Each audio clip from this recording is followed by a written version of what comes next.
All right. We are going to be kicking off, or I guess not kicking off. Kicking off would have been yesterday. We're going to be continuing Legacy Week with more Brightling Death and Taxes. Despite how we did yesterday, I still think Brightling is really, really strong. It's not like Brightling lost us matchups yesterday. It's more like we didn't do so hot in general. It wasn't that this card was bad. It was that I was bad and our luck was also bad. So hopefully we do a little bit better today. We're playing the same almost the same list. I need to make a quick change here.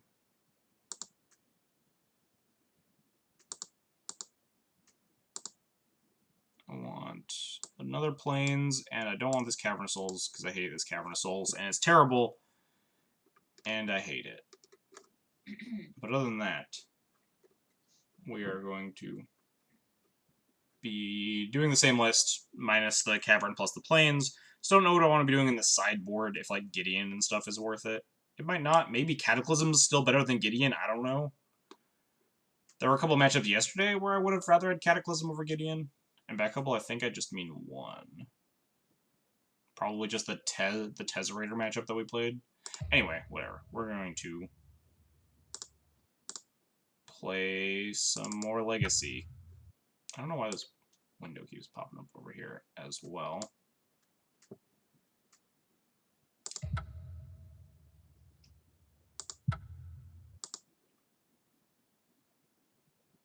Wow, Bryant Cook already has 4 trophies. I guess it's been like, what, 4 days? Yeah, 1 trophy per day. I'm curious what EW Landon's playing now. He was the trophy leader last season, I think, on Red-Black Reanimator, and I wonder if they're still playing Red-Black. Or they're possibly playing Blue-Black Reanimator, or a different deck entirely. Alright. Why do you keep doing this, window?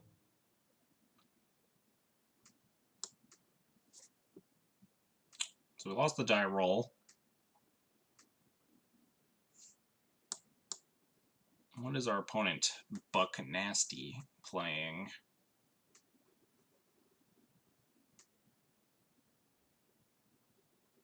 Or what is my opening hand?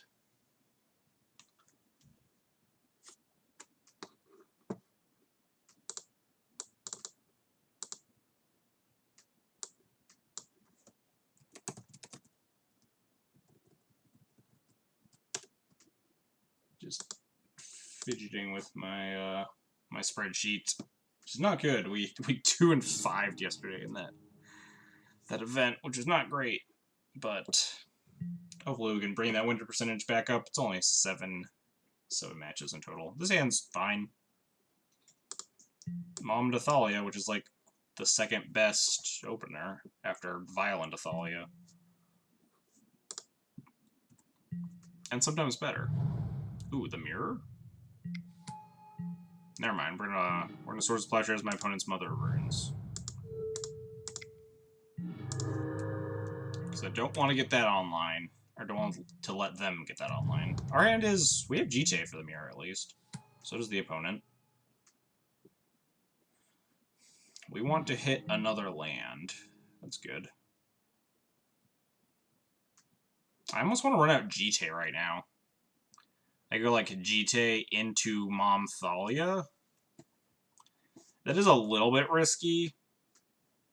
If they have an answer for the Thalia, they can like next turn just put in the GTA. The turn after that, kill the Thalia, equip, attack, and then we're pretty dead.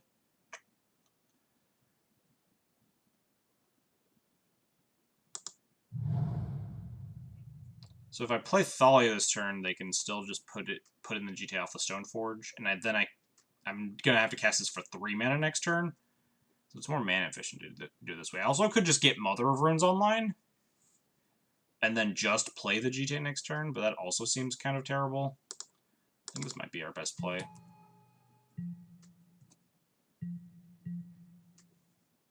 I think I saw someone on D&T playing the same opponent earlier today. A lot of D&T out in force. So they missed their land drop. So this means they can't actually plow my Thalia and also equip this Jite. So that's really good for us.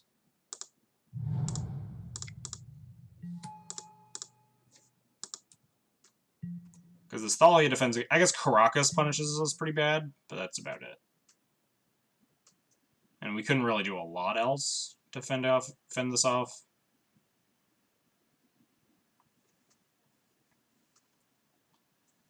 As long as they don't have exactly Caracas, there's a chance we get to connect. And if we connect, we win. My opponent says LOL in the chat box. I hope that doesn't mean LOL, I have the Caracas and you're super dead.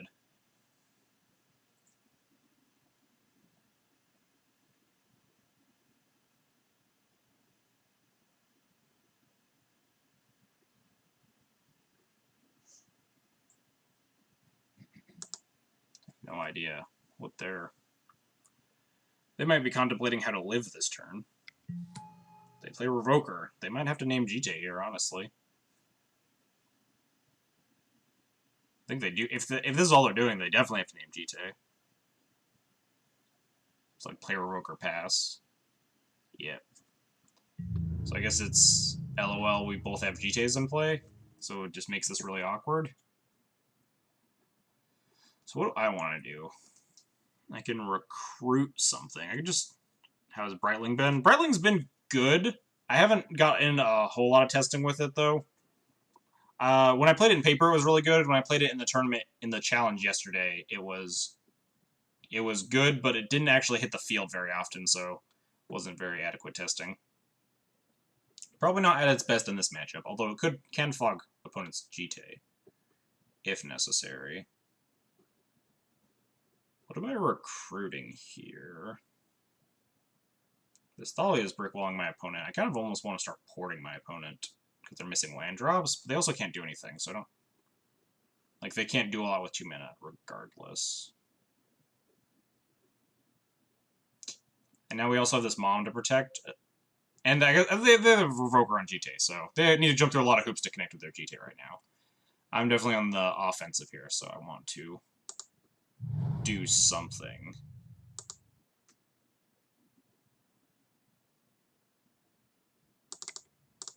I'm going to recruit. Doesn't matter what I'm recruiting for. Could recruit for, like, a Stoneforge? I think it's either Stoneforge or Flicker Wisp. I think it might just be Flicker Wisp. If I hit a 5th land, I can then Flicker their Phyrexian Revoker, and then, like, equip Jite. And if not, I can just keep Flicker Wisping a Recruiter and beat them that way as well. That's probably fine. Could attack with the Thalia, but don't think the chip shot's worth it. Also, it could be dangerous. Oh, they do have Caracas. That could have punished me hard last turn, but now they have their own Revoker in play, so now I don't get it. So now I'm not punished. That Caracas was exactly 1 turn too late. Thank God. Could have gone much more awry. Stoneforge for Sword of Fire and Ice, I assume?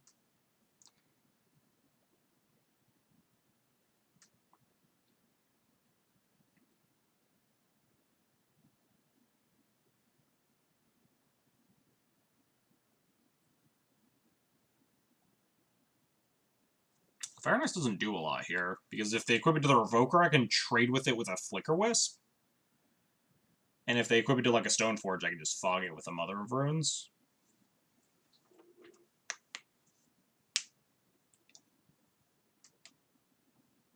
I think I'm just going to like Flicker a Recruiter, pass.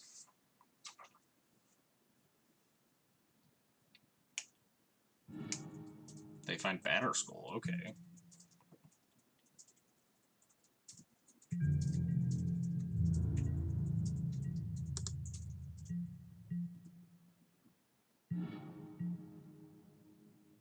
So we hit land 5.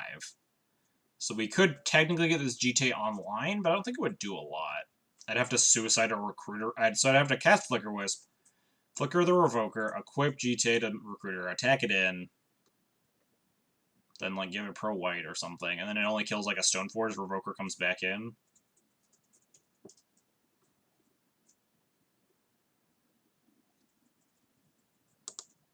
I could just keep I think just make a bunch of Flicker Wisps until I find a good opening is probably a fine move.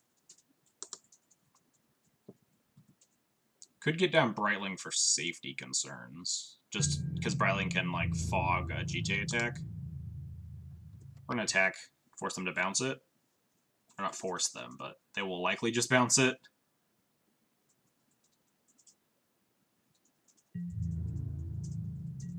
Wow, just taking it. They really don't want me to cast like a non-creature spell for the discounted mana, which seems kind of odd. I don't think I was gonna play Aether Vial. I could just Flicker Wisp plus Port.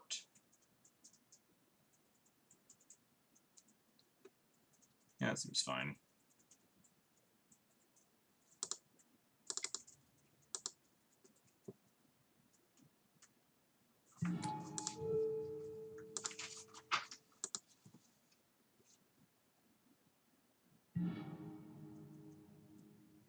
At some point, I should probably go grab a Stoneforge Mystic to get like a sort of Fire and Ice or something.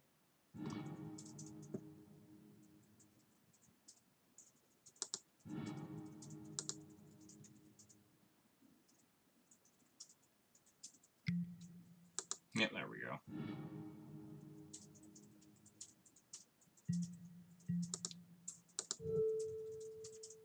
I'm going to port them. I mean, they can just put in the Batter Skull, so the port doesn't do a whole lot, but I want them to at least, like, oh, or just don't do it at all, sure.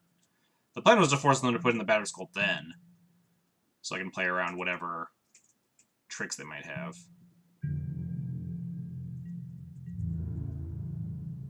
But I guess if they're not doing anything else with their turn, they can just still leave up 2 mana for Batter Skull.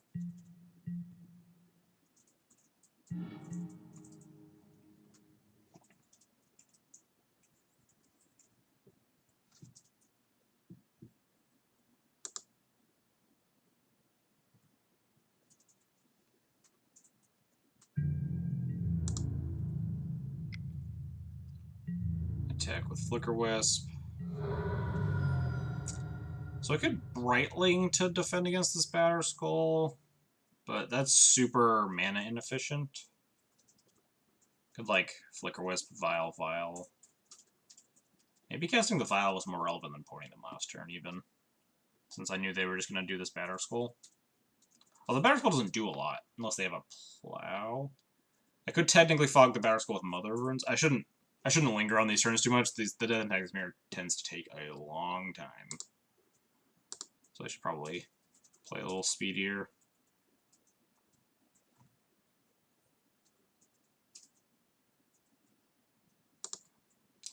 I don't think the Batter Skull is relevant.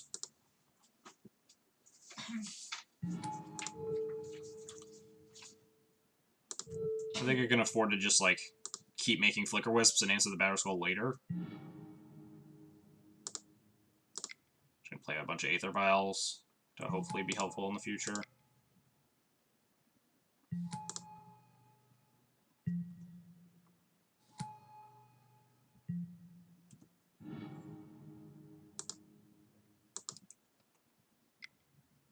Yep, make a Batter Skull, sure. I'm not winning the damage race, but Batter Skull's not exactly the hardest card to beat in the mirror. It's generally the worst of the equipment. Could also just tutor Mirror and Crusader if I wanted to beat it.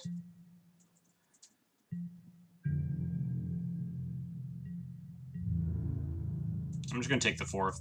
I'm not gonna, like, block with Mother of Runes to fog it. It's just not worth it to me. If they have a Plow, they can take care of my Mother of Runes.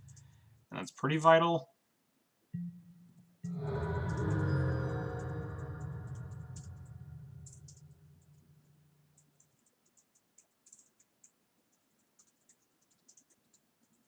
What do they have? They also have Aether Vials on the classic, like, turn 7 Aether Vial.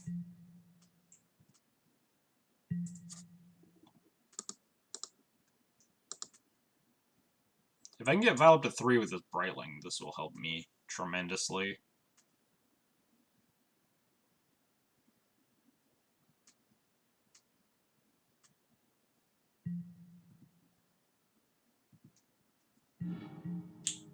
A second Mom.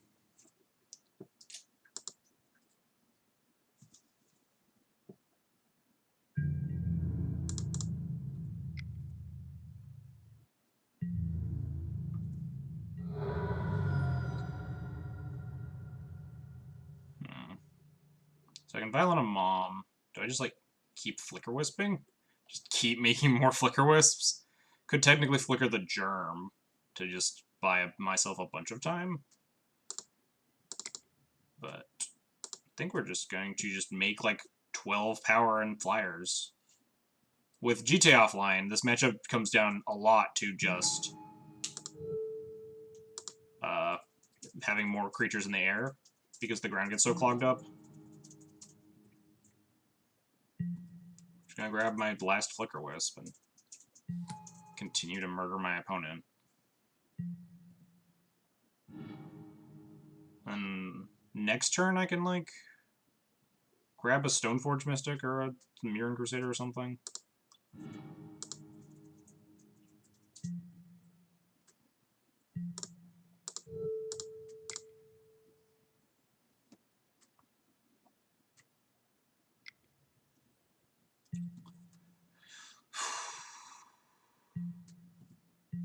And when we have 2 Moms, we can also start stonewalling this Germ again.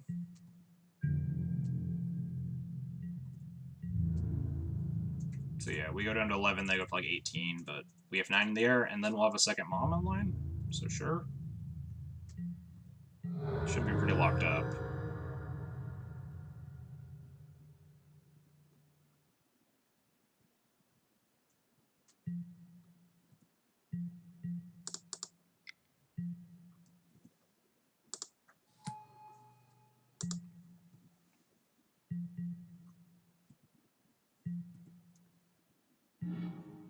Remorseful Cleric. It's a flyer. I can continue to beat down.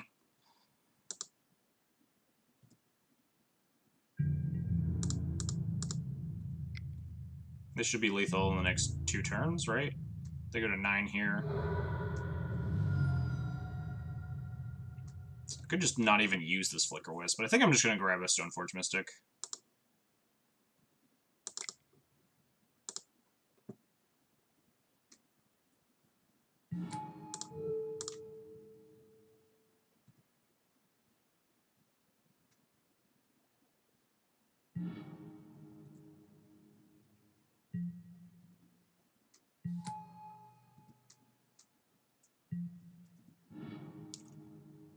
Grab Stoneforge, because I can just file it in to go get, like, sort of Fire and Ice or something.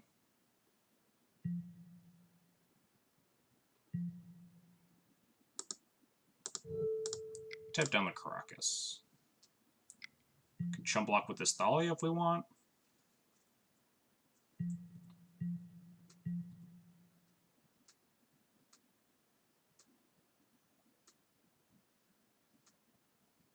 Could also just chump block with Remorseful Cleric, like block and sack it, and leave both my Moms untapped.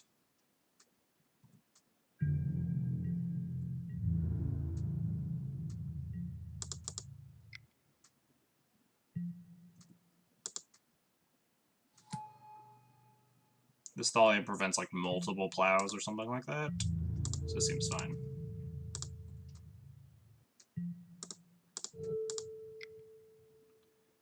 We have the Thalia Pro Black. Doesn't deal damage.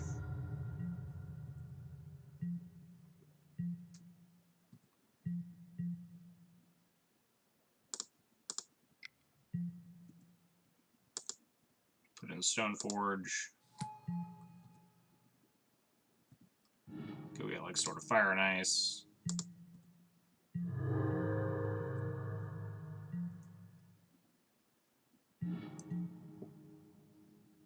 So they're like pretty dead here, but we're just gonna make sure, make absolutely sure.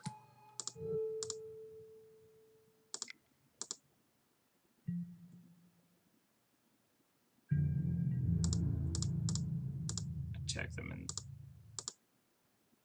let me attack. There we go. Attack them there with like 9,000 Flicker Wisps. What do they have on the vial? A Thalia. Solid plan. Take 1,000,000 damage. They have a plow.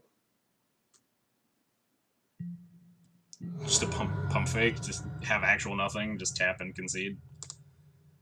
Alright, so we got game 1 in a little bit of an anemic matchup. Usually the game 1 comes down to whoever gets GTA online first, but since opponent turned off both our GTAs, and I had active Mother Verns, I just could win in the air, because there was no other card in my opponent's deck pre-board that I was concerned about, like, losing to. Especially because they tutored Batter Skull instead of Sword. Probably because they were stuck on mana for so long, so it's not necessarily a wrong play by them. But just, I didn't care about anything my opponent was doing, since there was no GTAs, so I just grabbed a bunch of Flicker Wisp and killed them in the air. Anyway, so post-board, we have like 6 cards.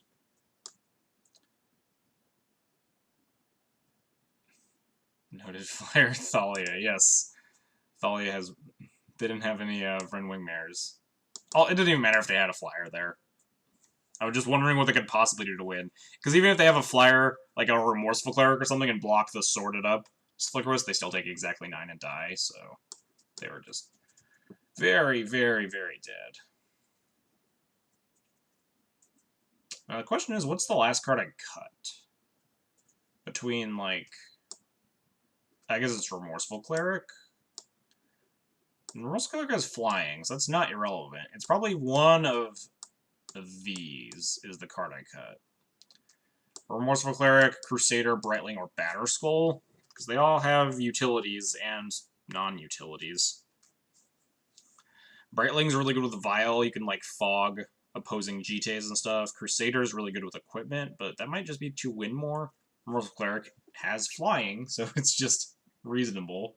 And Batterskull can be tutored and has life gain and all that other nonsense. I think it's one of these two. I don't need Crusader. It doesn't do a whole lot. If like you connect with anything, you're like so much farther ahead. Just like Crusader Sword War Beast is nuts. Maybe it's just Batterskull.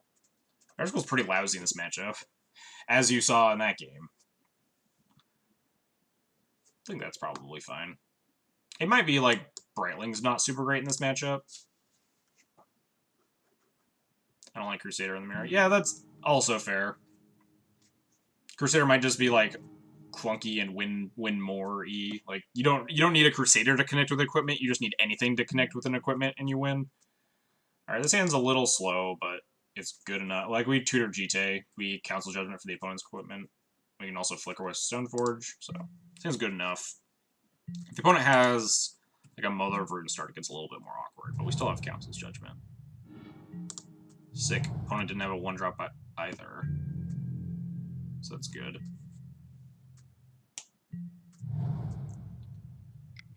Stoneforge, grab GT. Grab Sword of War and Peace, aggressive. Still in the same deck? Yeah, I swapped out the Cavern for basic planes, but other than that, it's the same 75. So we just drew GTA, so maybe that's why the opponent tutored Sword of War and Peace. They might also just have GTA in their hand. I don't know. But now we're also going to tutor Sword of War and Peace, so we're going to mirror the opponent here.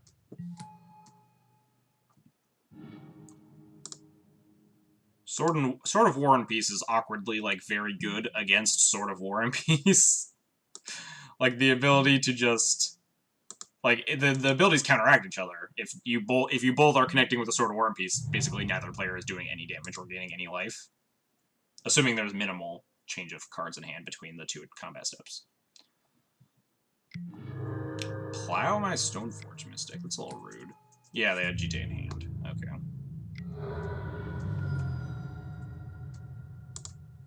So I guess I'll plow their Stoneforge Mystic. I can Flicker Wisp, flicker my own planes, plow this. I'll wait till they equip, though.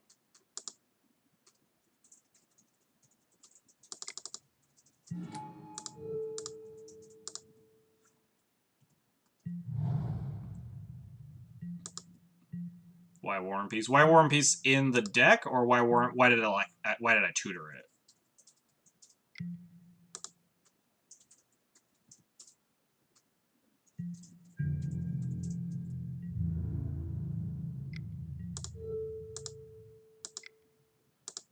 Got him. No Mana Tithe, please. Oh, sweet. We just get our GTA online now. GG's opponent. I guess they might have, like, Council's Judgment or something. Not necessarily GG, but it's really good to just play and equip this GTA here.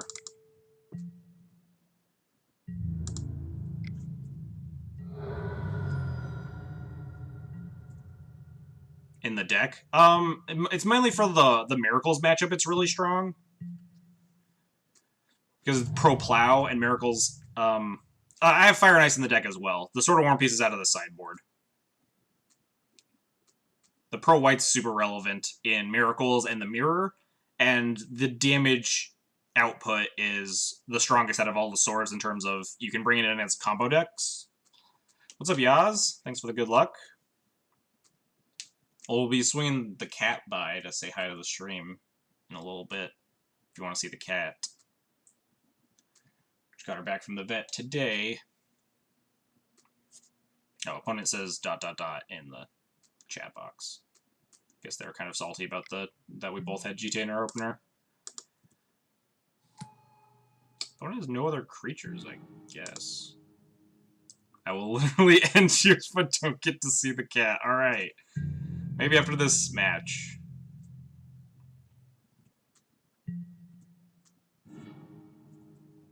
I kind of want to develop this Mother of Runes to protect my Flicker Wisp. Since opponent needs a Council's Judgment to beat my GTA, or like a Phyrexian Revoker or something.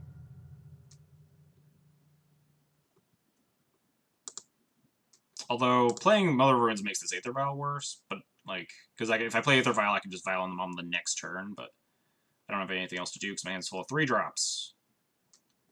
Don't really want to exile either of these equipment, really. I could just, like, go all in on this Flicker Wisp, like, play the Sword of War and Peace, next turn equip it, just keep bashing. This is, like, already lethal, technically, right? 4, 8, 11... no, it's not quite. Go with my gut. This Violon 2 gets a little dangerous.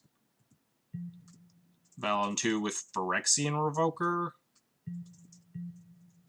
Leave Voltron now, yeah, just go in on the Flicker Wisp. I've had a Batter Skull with a GT and a Sword of Fire and Ice on it before. Oh, that's rude. They did have the Council's Judgment.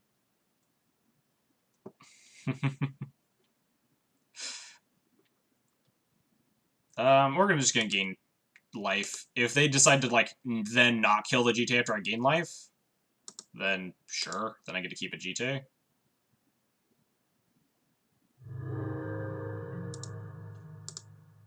Otherwise, we still have the Sword of War and Peace. We still have our Council's Judgment as well. We still have this Flicker Wisp.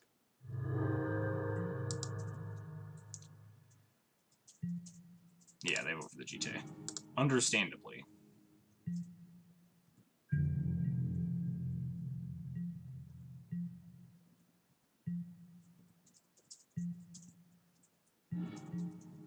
Now we have a Revoker. Now that makes things interesting. So I could actually Council's Judgment their, like, sort of War and Peace to, and revoke the GTA in the future.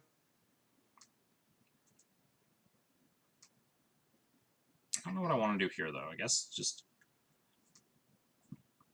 not killing the GTA is, like, pretty dangerous, though.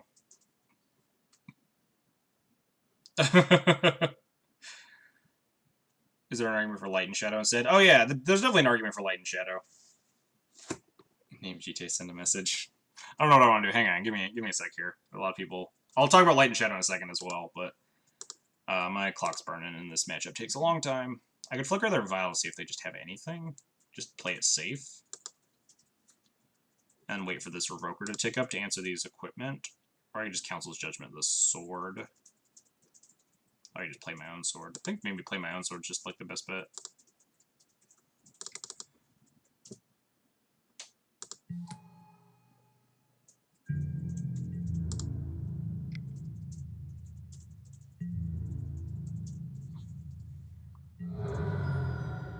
So the worst case here is like Violent Phyrexian Revoker.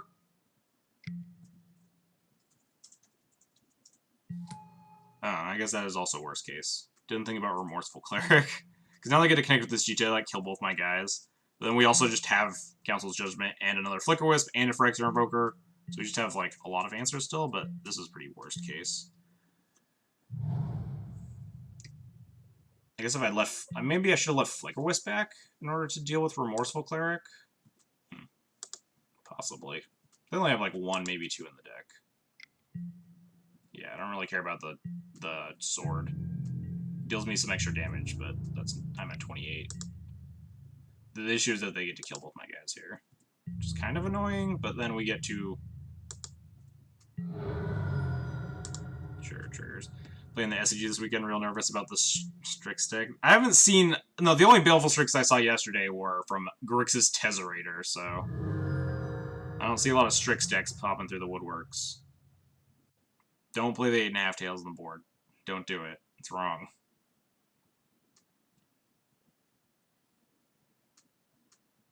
Let's see if they kill him right now. Well, I guess we can also see if they kill them in response to this file activation. Now it's dangerous to just lean on a Revoker to deal with GTA, though, because if they've answered to a Revoker, then we just lose to this GTA. In which we can already beat this Sword of War and Peace, so maybe I still have to just Council's Judgment this GTA out of the way.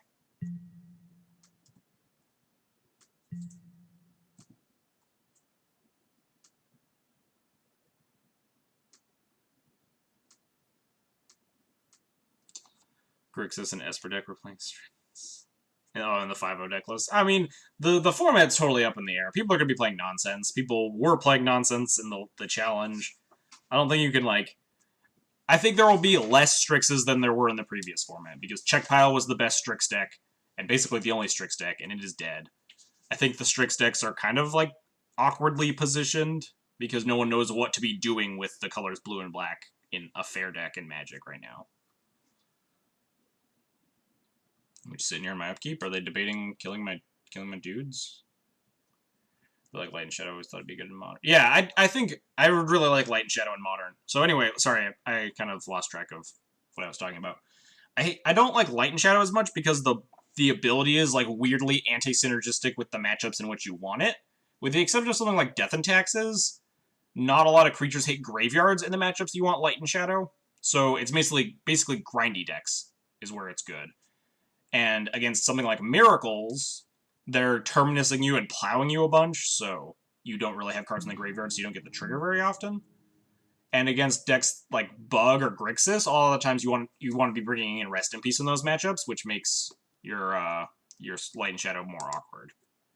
That's kind of been the push against it.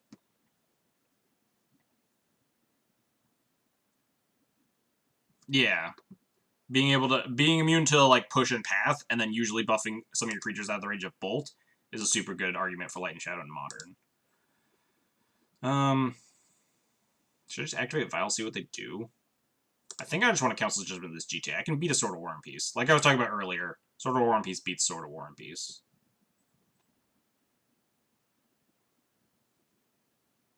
I play a Light and Shadow. Absolute Law? That seems aggressive. That's like the 3-drop anti-storm card, right? I need to just activate this.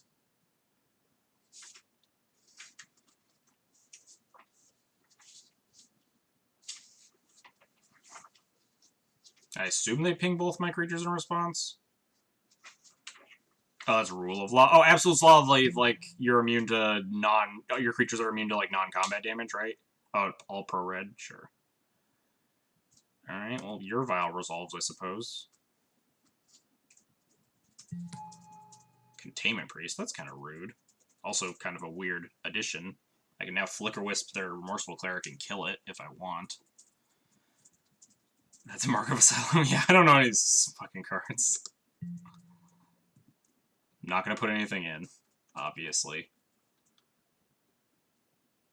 So now we'll cast Council's Judgment. Because now we just need to deal with this GTA. And they'll ping off both my creatures in response, but we can rebuild. I guess technically I should have attacked first to see if they let the 3 damage through, but...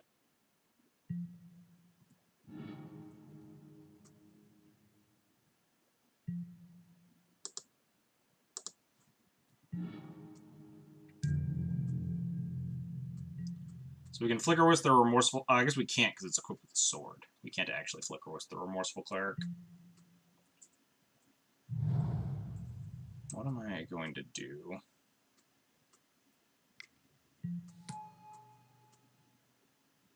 Well, that's not great. Give Pseudo Pro Lightning Bolt anything 2+ toughness. Yeah, that's what I was talking about with Light and Shadow. So if your creature has 2 or more toughness in Modern, then you get to be immune to Bolt Path and Push if you have a 2 toughness creature equipped with it. So that's why I think it'd be really exciting in Modern. We're gonna take this Vial up to 3, but I mean we're not gonna do anything with it because it's Containment Priest. Sure.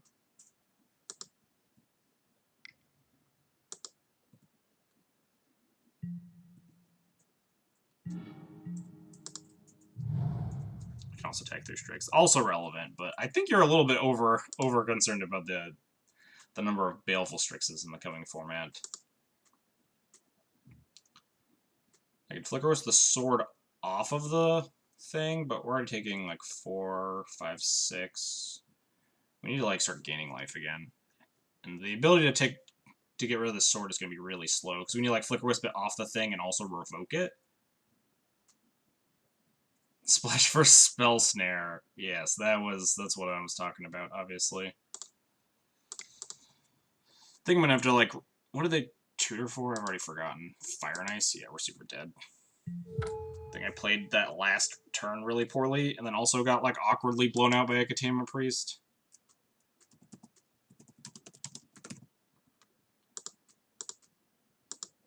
Guess I could have flickered the Containment Priest, left this file on 2, and then, yeah, that might have been better.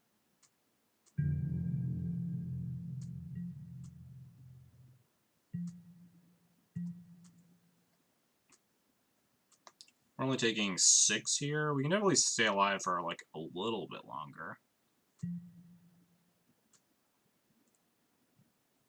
We can equip this sort of War and Peace, start gaining our own life.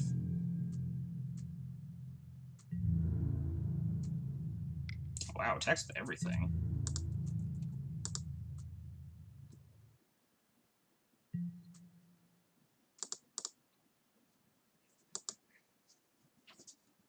Wait. Did I click through blocks? Oh well. Oops. I think I wanted to... I'm not sure if I wanted to block the Containment Priest there. I think I did. I could Val in the Flicker Wisp.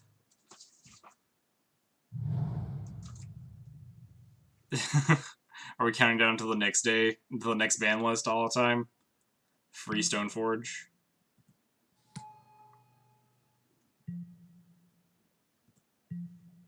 Yeah, we're screwing up a bunch in this game, but I'm also, like, a little bit non-attentive.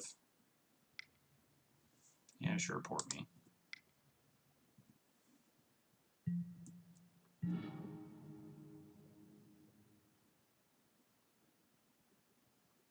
So we can go up to 6.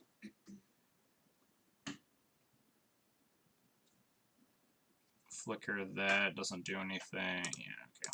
Yeah, we'll just concede for time reasons, and because I'm bad. That was definitely on me. Definitely could have. You can say words aloud. I don't know what you're pointing at. Oh. With these mirrors are truly... My modem says these mirrors are truly awful, which I agree with.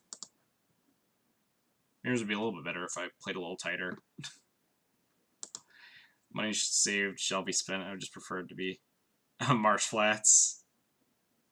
Mark that one. I see what you did there. That one, the last one's a little bit forced, but...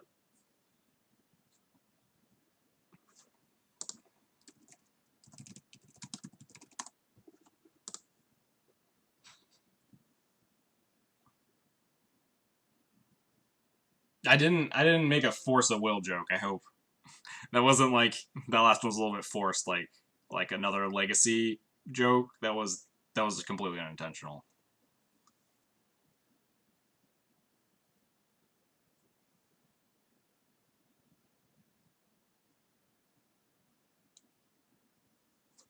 Now we wait. Opponent bringing in Containment Priest. It's an interesting card I need to play around, but it also weaponizes Flicker Wisps, which is like really scary in the mirror.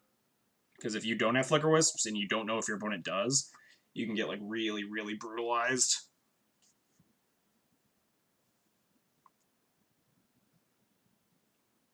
But yeah, I played greedy there and also wasn't paying a lot of attention, so that game didn't go the best.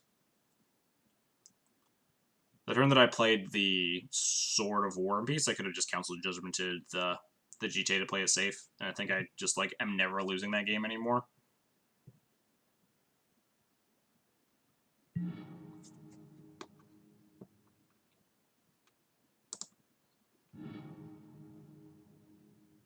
God, these hands are always so risky. This hand is super loaded, but then if your opponent has Revoker for your Aether Vial, you just die.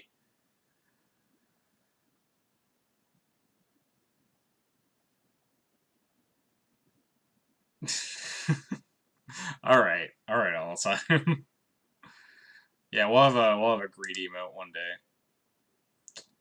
Speaking of greed, this hand is greed. This hand is so good, though. And then if we miss a land drop and they play Revoker, we just... I guess we don't lose, because we have Path. Alright, we're gonna keep this. The only way we lose... Alright, I'm gonna say... Here, right now I'm gonna talk about the way we lose this game, so my opponent will have it in their hand. If my opponent goes Mother of Runes into Phyrexian Revoker on Vial, we are going to die. And I've accepted this.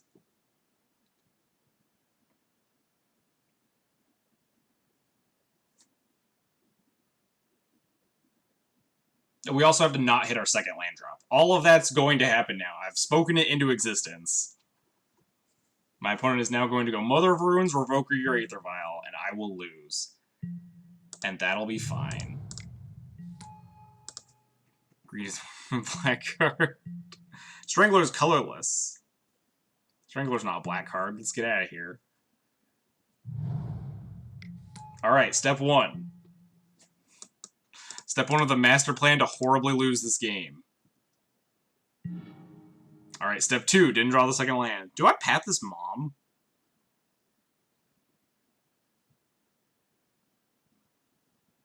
If I don't path the mom, I'm never pathing anything else, right? Not necessarily. God, if they just have Revoker, I'm gonna be so mad.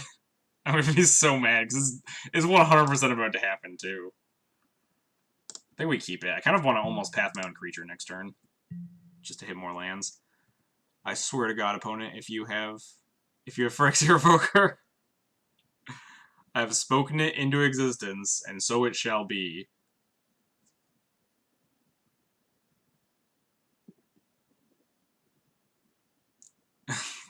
The glorious devoid.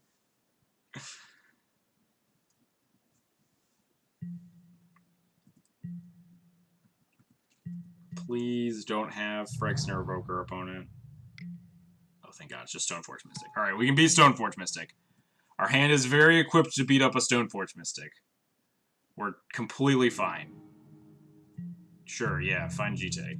Deal. Oh, thank God, we're alive. I would like to hit a land, though.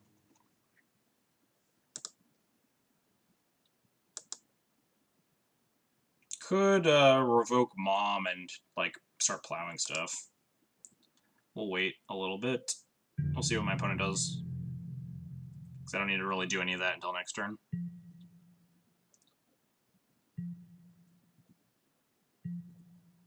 I even have Relic Order. What does Revoker name generally in the mirror? It usually names, like, whatever equipment you're trying to deal with from your opponent, or sometimes Mother of Runes. Occasionally can name Aether Vial, like if my opponent has a Revoker and names Aether Vial against me, savages me. Yeah, you name GT if your opponent has it. You name the equipment that your opponent has and you don't. Or you name Mom if you need to, like, get through it.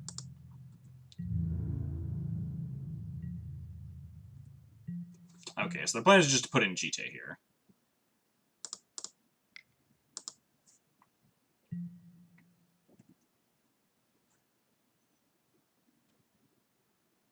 Could just revoke the Stoneforge Mystic. That seems like really greedy, though. Oh shoot, I need to like play faster.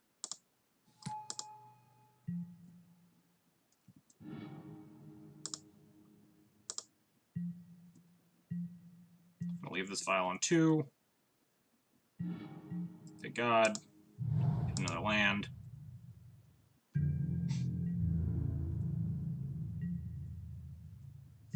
Okay, fly. Yep, they put in the GTA, whatever.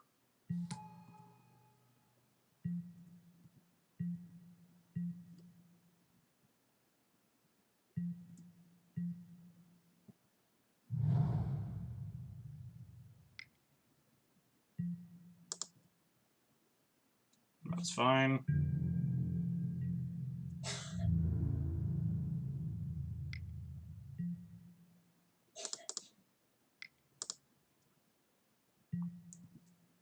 We get Relic Warder. Relic Ward the GTA.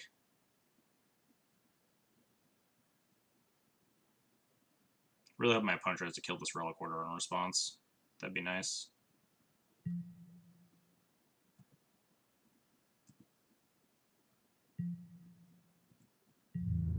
Get a free block here. Opponent can use Mom to save it, or just let it die. Do you just plow to get their GTA? That makes sense. I could just steal it forever. But I have better plans. I guess not better, but yeah, that makes sense. I didn't think about that. Yeah, I definitely might have just I probably should have just pathed the Relic Warder, honestly. That makes a lot of sense.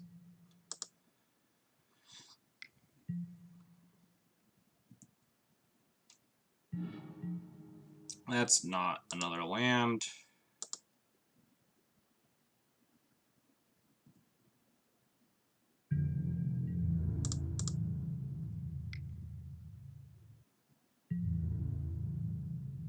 Yeah, I think I definitely, like, almost 100% should have pathed it.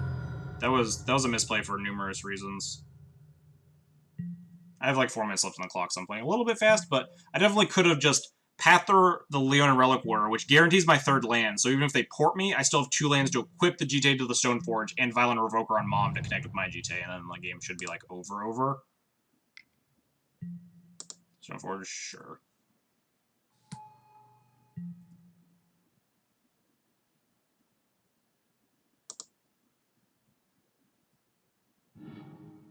Sort of War and Peace, sure.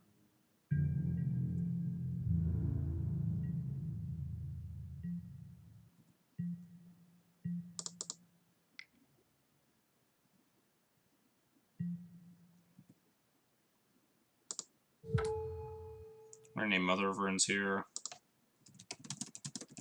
so I can start killing things.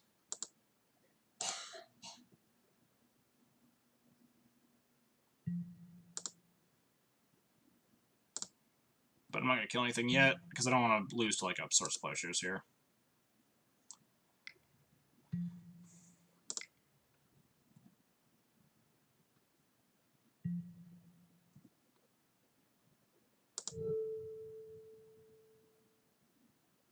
Why are we so long time? Because I play really slowly, especially during the first match of these leagues. So now if my opponent has Plow here, for my Revoker, I can use Vial to save it. Yep, I kind of want that land, actually. But I kind of want the Revoker more.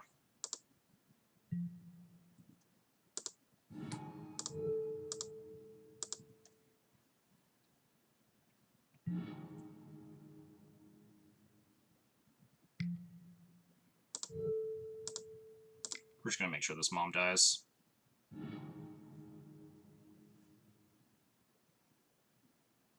Opponent has Sword of War and Peace, but again, does not matter nearly as much as GTA does. Council of Judgment, huh?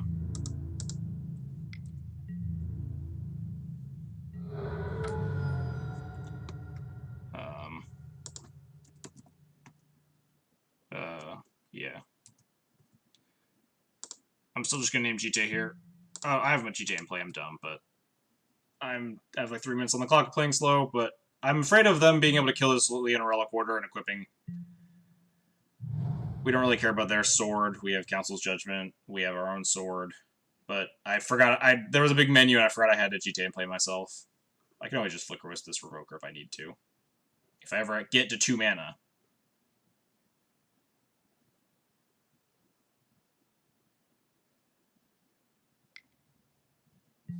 Yeah, sure. Play Equip. It's like not a huge deal. I can still port my thing, but whatever. If they port, I guess I put in sort of War and Peace in response.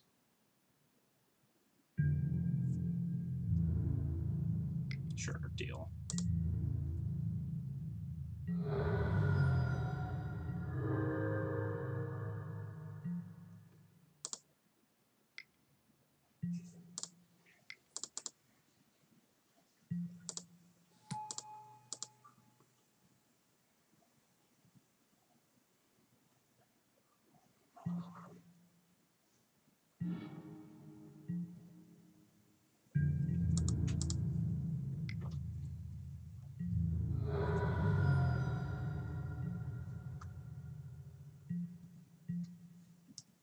Alright, this should be fine. We're just gonna flicker the sword off of the Stoneforge as it attacks.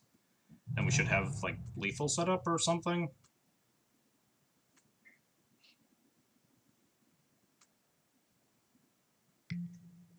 Path? Sure.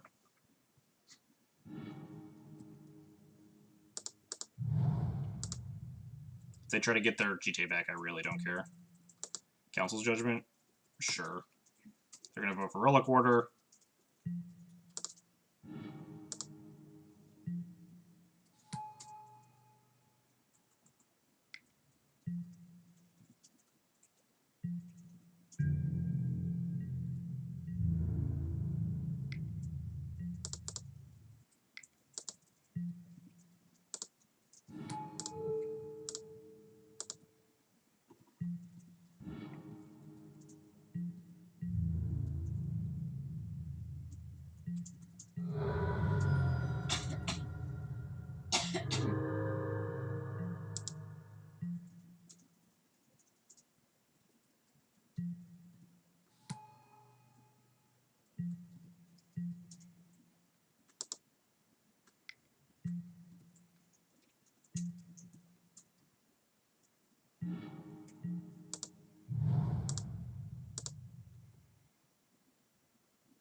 There might have been, like, lethal there with, like, the sword equip. Almost? I think I was off by 1, right?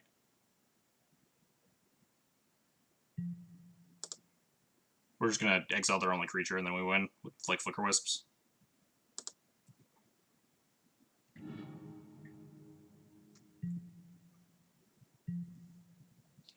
Incoming, like, white haste creature bodies me.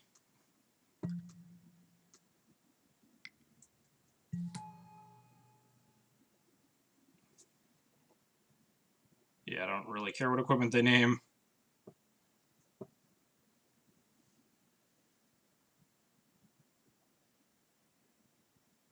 Whichever one they name, I can equip the other one. They just name Aether Vial, sure.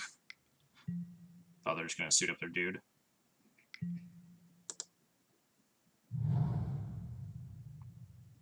Yeah, they have no cards in hand. They're just literally dead.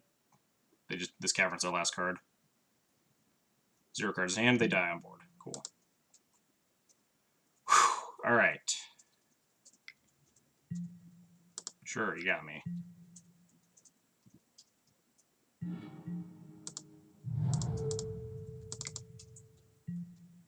Gotta go for maximum BM, though.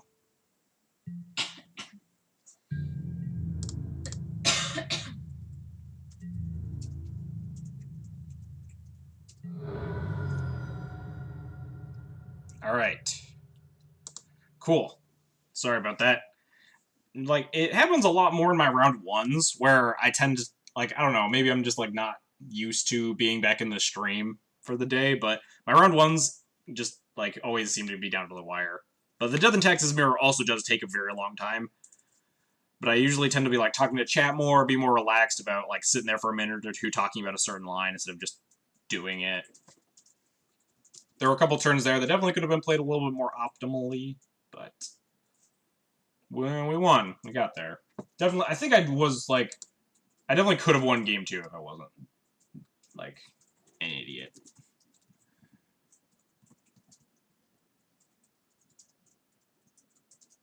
I played a land from my hand and lost a land from the sword. No, because didn't he port me? I only had 3 lands. I could have only equipped the sword and then not get the GT trigger. And the GT trigger gave me 4 life. That's like way more than 1.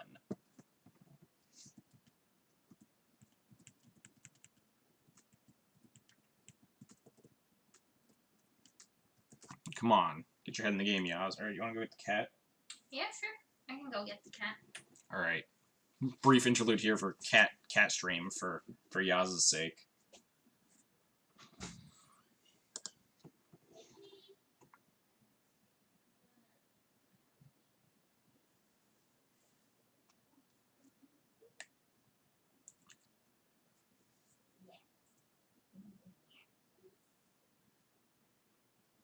She looks like she's energetic. I can move the webcam around. Alright, you're going for a ride, chat. Woo! Yep. Oh, am I holding her? Okay. Oh god. Oh, there you go. Come here, cat. Oh god, those are some claws! Where are you going? No, you gotta look the other way. That's where the people are. No, cat. Alright, it's the cat stream now. She's on you. Cat is the new streamer.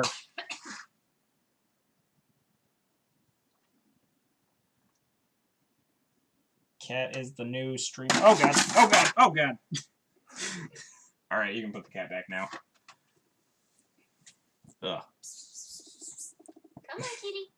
Come to mama. Yep. Alright.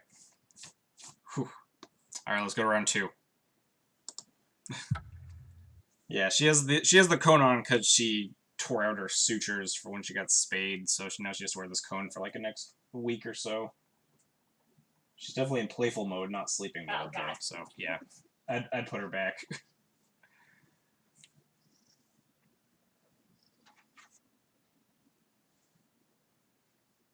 Clawed the shit out of my chest. Jeez. Gotta cut those nails.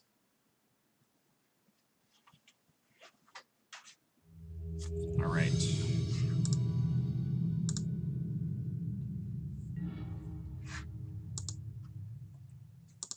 My girlfriend freaked out.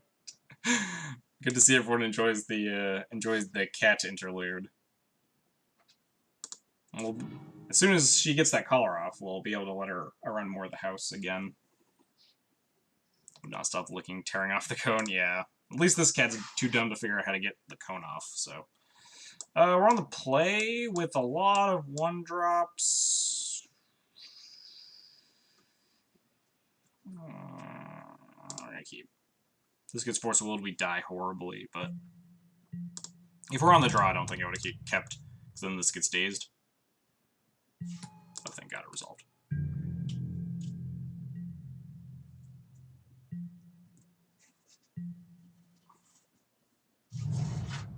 Oh man, are we finally get to play against Rug Delver? Oh, wait. Hang on. Am I missing a deck that exists here? I feel like this has happened to me before. Land? Dang. Am I missing something? We're playing against, like, Legacy Slivers or something? What on earth? Can someone in chat help? I don't know what Tropical Island Aether Vial deck exists. Playing against, like, Tropical Merfolk in Legacy? Chat, I'm scared. From their dogs, stop. Oh, you can spray the cone?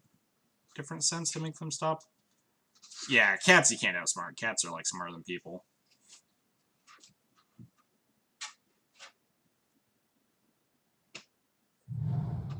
What is my opponent? Bant Aether Vial. Can play like a Stoneforge Mystic here? Or like Quasali Pride Mage, or... Oh, it is Slivers! We are playing against Meat Hooks. Cool. We're 100% gonna plow the crap out of that Sliver. Good thing we kept a double plow hand against Slivers, so that's good.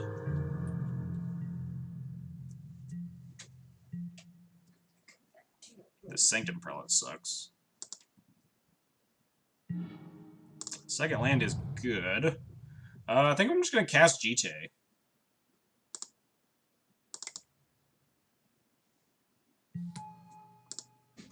I knew it.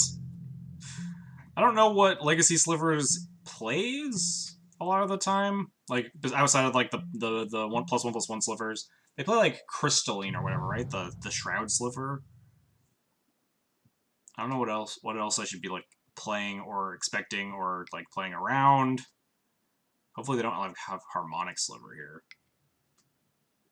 That'd be a bummer. This is just predatory, sure. Brawl name's 5 if you have time. 2 they usually play Days Force. Okay, that's fair. That's why they have like the Trop and the Tundra, because they can still play like Days Force. Don't cast GT. Oh, too late for that. They didn't daze me, so didn't get punished. Is she making a racket?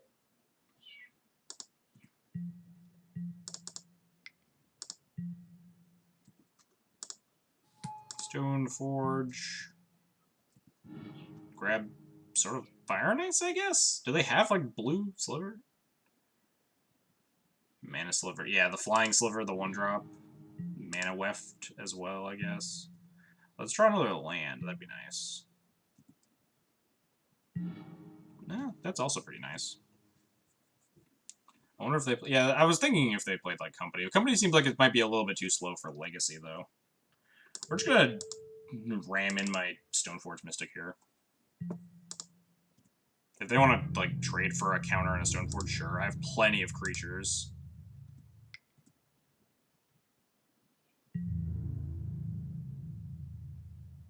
I might get blown out by like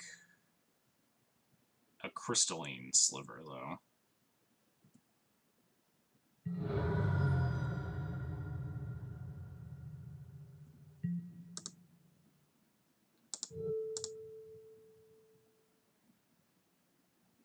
I could have actually Flicker Wisped the Vial before this, but I don't want to get blown up by Crystalline, so we're actually just going to ping it again.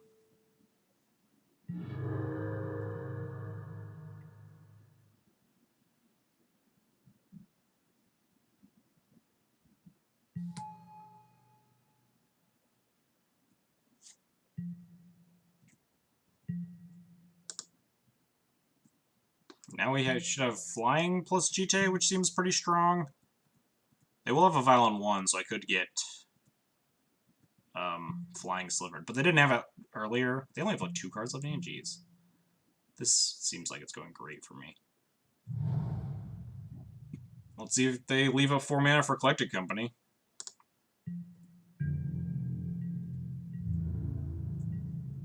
No attack. The respect. Kill Rider. I'm gonna flicker one of their lands. I'm a tiny bit scared of Collected Company. Not like a whole lot, but enough that I want to see if they have it. Oh, my opponent just concedes. Alright, sweet. They might play the Vindicate. Yeah. That's the problem with Slivers. I just have no idea. There's so many Slivers that do so many random-ass things. I assume they'll have,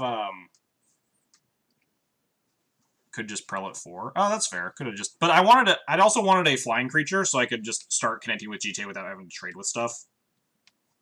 Could have just Prelated on 4 just to play on the safe side. But they just died, so... Whatevs.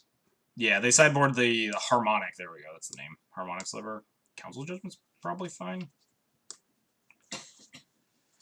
Relic Ward's probably not good enough, because the only artifact they have is Aether Vial, I imagine. What do they even... They probably just sideboard, like, more Slivers.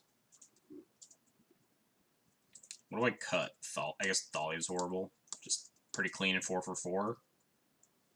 Run this back. Although Prelate also sucks. You like Containment Priest? I could buy that. Makes Whisk kill their dudes, and also if I don't have a vial, or even if I do, it's able to shut off their vials. I also want a 5th sideboard card because Prelate sucks. Good Christ, Surgicals. Pretty sure Surgical is not for this matchup, but I'd definitely buy the Containment Priest. Seems fine. Yeah, because unlike the Mirror where it's a little bit more awkward because they have Flicker Wisps and can like punish the crap out of you, Slivers does not. So you can either just shut off their vials or use your Flicker Wisps as removal and stuff. I'd buy that. This seems fine, I guess. Brightling seems pretty strong this matchup. Seems like they're a pretty aggressive deck. And also I imagine they have a lot of artifact answers in the form of Harmonic Slivers post-board. Alright, this hand blows. This hand also blows. Jeez. Alright. Guess we're doing this. Don't want that. Mutavault Aether Vial. Yep.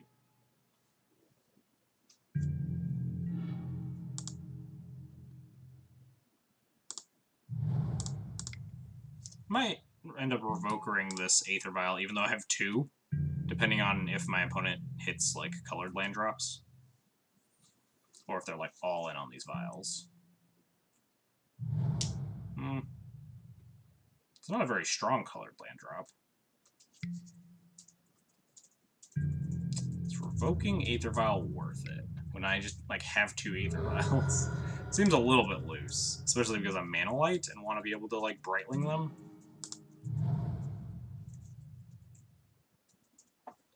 Magus would feel... Yeah, Magus would probably be really good against my opponent's, like, 5-color nonsense deck.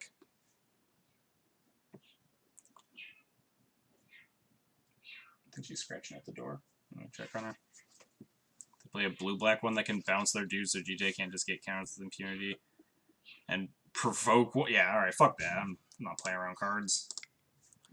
I'm gonna keep playing Aether Vials. Hopefully hit a 3rd land drop. Could Council Judgment there, Aether Vial even? Oh, they have Gale Rider? Or like a different 1-drop. Nope, just Gale Rider, sure.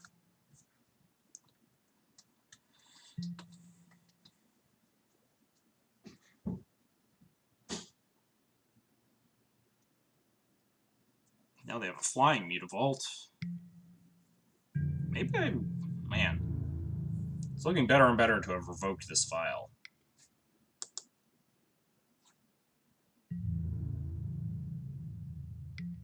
Oh, they have a Pump Sliver as well.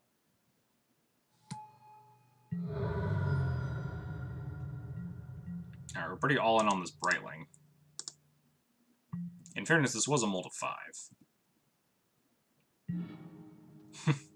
Alright. The issue is that, like, I want to revoke this vial, but I also, like, need this vial to get Brightling online to actually somehow win this game. So I don't think I can actually afford to revoke the vial. Because I'm just not hitting my land drops. And we're just gonna keep taking a shit zillion damage. I can't even, like, revoke the vial and, like, just chump block a thing or something. Because they all have flying. I think we might just be dead already. They have, like, just 7 twice and I die. Unless I draw unless I draw land for Council's Judgment. And that's assuming they have, like, no other things at hand, which they obviously don't, because all they have is creatures, because they've missed land drops. Also, all they have is stuff. Yeah, sure, Harmonic. Blow my file.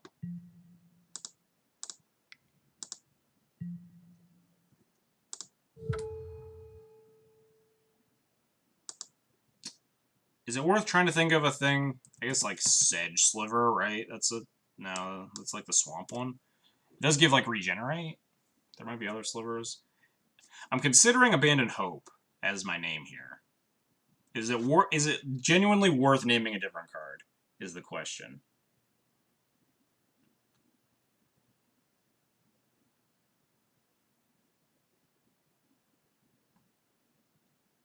No, yeah, we're super dead.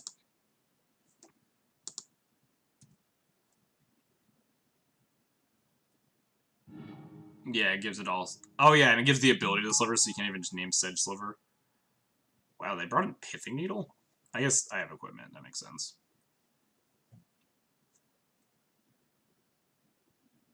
Names Aether Vial, no respect. Didn't also name Abandoned Hope. This is exact lethal.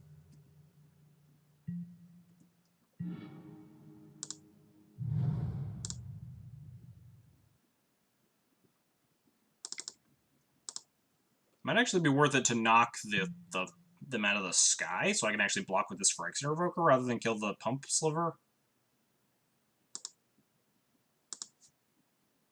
I mean, it doesn't matter. I'm super dead, but... I'd scoop. Yeah, I should probably scoop too.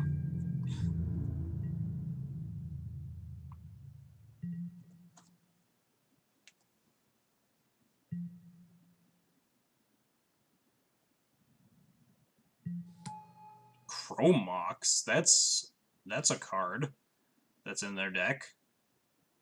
Should have named Chromox. Was this a Sylvan Library? What is... Alright, opponent. Going deep. Yeah, shatter my Phyrexian Revoker and lethal me. Oh, they're like 1 mana short of lethaling me.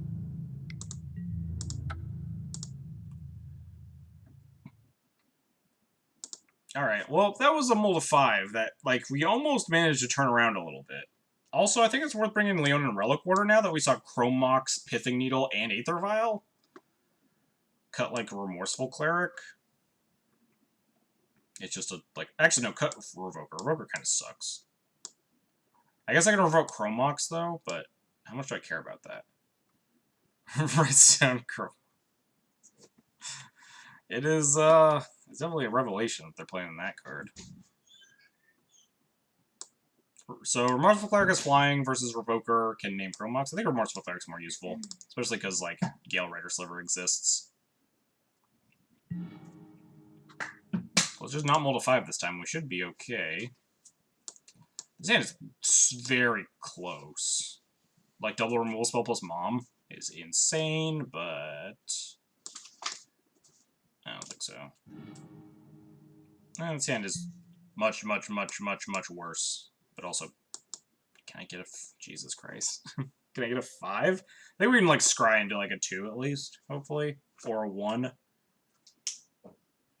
This Batterskull is terrible, but this 5 is, like, keepable. This is, like, almost a 2-drop.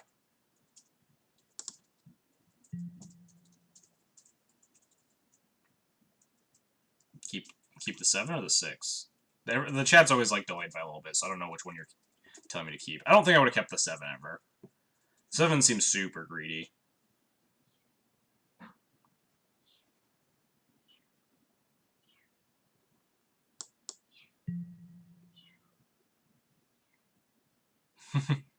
Well, as long as if you own up to it, then it's all good. It's definitely a reasonable hand, but if they have, like, a Crystalline Sliver, which I'm pretty sure is in their deck somewhere, then, like, the hand is just complete garbage. And also I need to, like, hit more land drops. Would have kept the 7 on the merit that I have 2 pieces removal.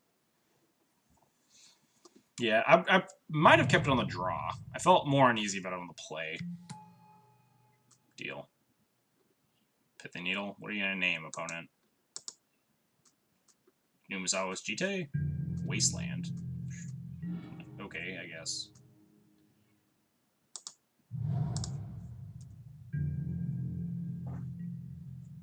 Mom is a good jump blocker.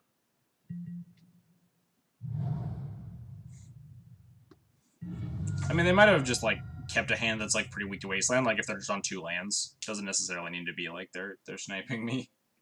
With 8 people in chat. Oh, that's a lot more than 8. You're lying to me. Twitch window. Oh, yeah. Would have got pretty hosed. Obviously, confirmation bias of, like, oh, they have Crystalline Sliver, so obviously my mulligan was great, but this is a situation where my mulligan would have been really bad for me. Or, like, not mulliganing would have been really bad for me. I wonder if I can just jam Brightling here. They, like, don't have removal in this deck, right?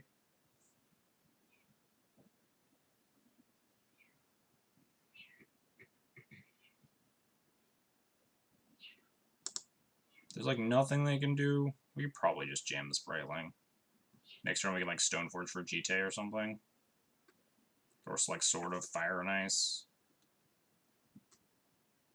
If they had an Aether Vial, I'd play Flicker Wisp just to flicker it, but I think even if they do have an answer for this somehow, like, we're still pretty well equipped here.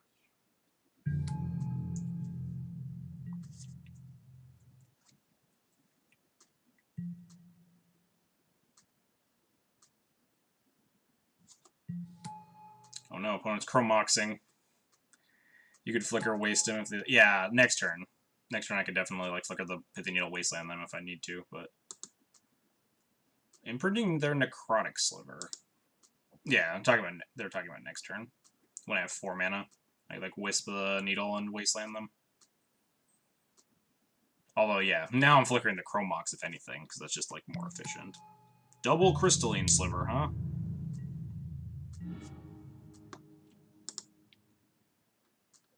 I think I'll take the 2-for-1 here if they want to block, and then I can just, like, flicker their Chromox or something, or just play Stoneforge. I'll trade Brightling for 2 Crystalline Slivers.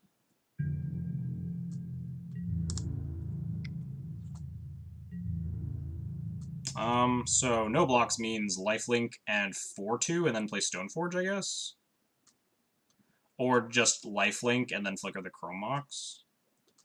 They did miss a land drop, so probably just lifelink.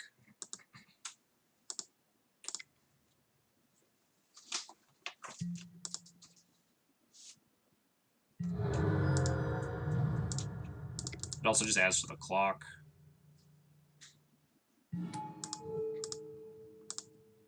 I want to flicker. Yeah, I think I like flickering the Chromox because I'm in like no rush. My opponent missed land drops, so they have nothing but like actual cards in hand. Yeah, the needle on the aggressive needle on Wasteland means that they're probably Phantasmal Image. So that means we just like basically the Flicker Wisp made them discard a Phantasmal Image, which is great, and we can 100% race just some Crystalline Slivers that are 3/3s.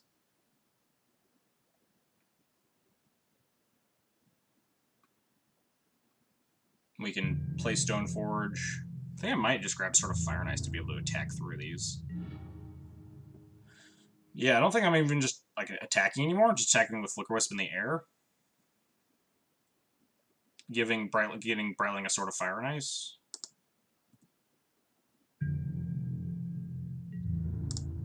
Because trading with 1 Crystalline Sliver seems a lot worse.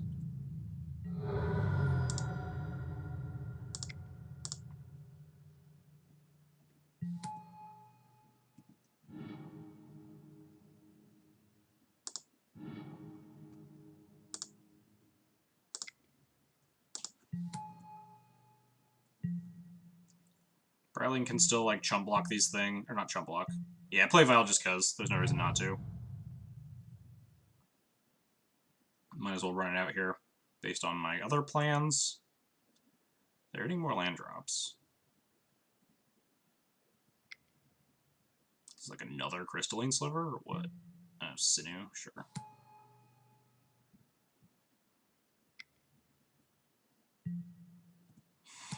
There's a lot of crystals. So we can just like block this Predatory Sliver if they attack with it, because we can just make our Brightling a 2/4. This is also fine. I'll just take 8.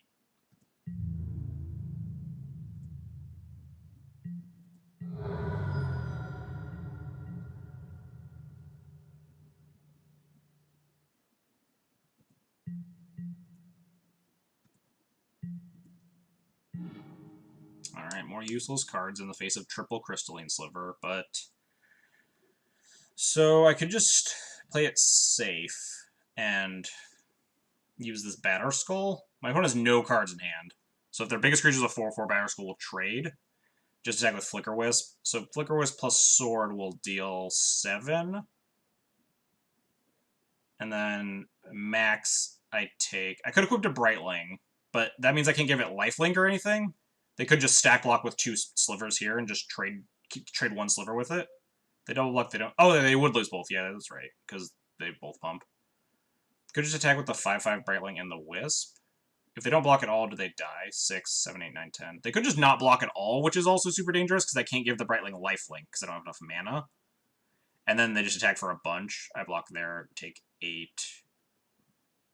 I have actually they're one short of lethal, so the equipping to Brightling seems really dangerous. They could just take it all. I think the safe play is just, like, sit back. Attack with Flicker Wisp, sit back with Brightling plus Batterskull, which blocks a good portion of their stuff. Brightling can become a 1/5 to block these things. Batterskull is just a 4/4 lifelink. Or Brightling can become like a 2/4 with lifelink, or just like bounce back to my hand, all this other stuff. I can also just plow on my own creatures if I really need to, so.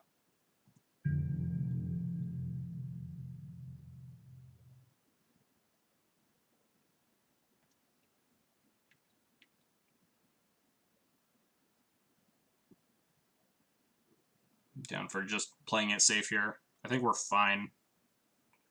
The worst card for them to top deck would be like another Lord. And even then, if they alpha, then they're like they're really bad off because I get to trade off like with one of their Lords. If they just attack with the 5/5s, then I could double block with like.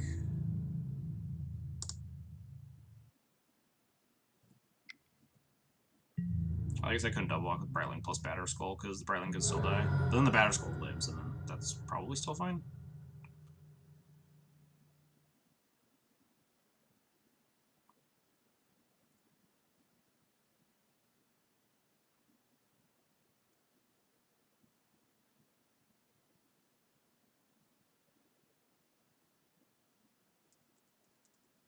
And if they attack too recklessly, like if they attack with all of their Lords as well, then Brightling with Sword of Fire and Ice, or something with Sword of Fire and Ice could possibly sneak through the lines.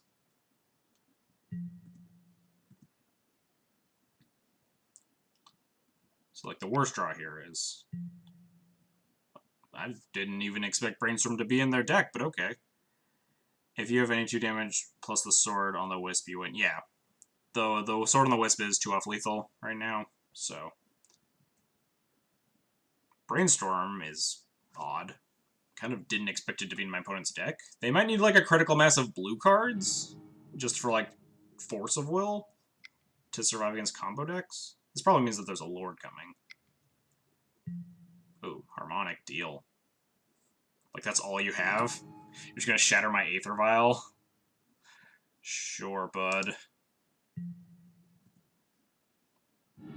They know I have this Sword of Fire and Ice. They should save it for like post-combat or something.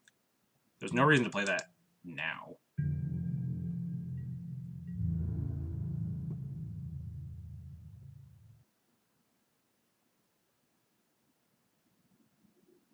So yeah, now we take 0 with this attack. Because we can trade Batterskull with 1, make Brightling a 1/5 and block 1, and then take 4, and we'll gain 4 off the Batterskull.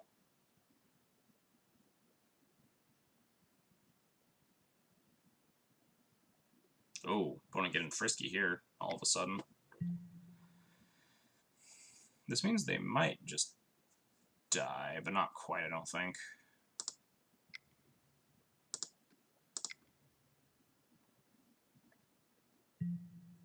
Wait, yeah, they are just dead, right? Because I can just keep the Batterskull alive?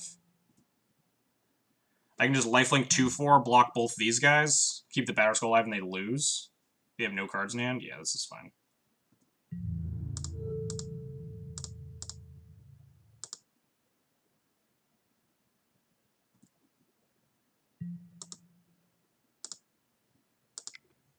Make Brightling a 2/4.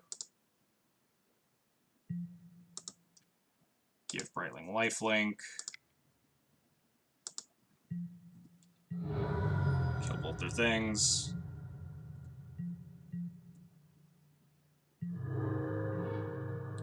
So if I put in Sword and equip a Flicker Wisp, they take 7, and then they have to block either Brightling or Germ. So yeah, they're dead. Cool.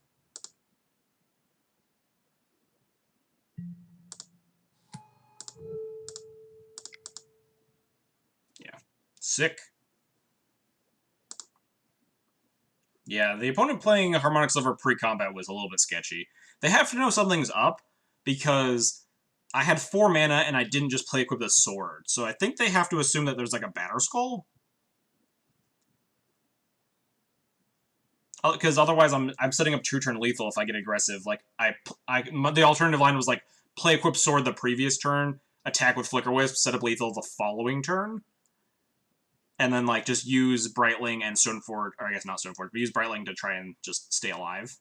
Which means that if I didn't do that, I think that there would be something up. There's a different card coming in off of the Stoneforge or something like that. And, like, playing the Harmonic Sliver was pretty unnecessary. Because the Vial was on 1. I'm not filing anything super surprising on 1. Like, filing in Mother versus Chump Block or something. Well, we established we were dead on board if you made Sword unequipped. Not quite, right? I was a one-off lethal. They were one-off lethal, I think. Because they had a 4/4, 4/4, a 4/4, and 2 3/3s, which is 12. Wait. Yeah, 13, 14, 15, 16, 17, 18. But if I block a 4/4, then I go to exactly 1. I was dead on board if they have anything that makes their creatures stronger or evasive. If they have a Gale Rider or a +1/+1 Sliver. Or they take out the Brightling in that case. So it could have been just like a Hail Mary play. But that also seems like pretty loose. Whatever. I think they could have played that last turn a little bit more optimally.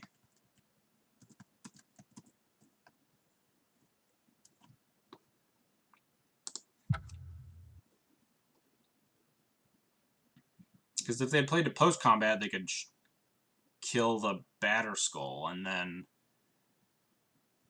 Tell me this deck ain't sweet. Are you about to show me a deck? Or are you about to tell me about...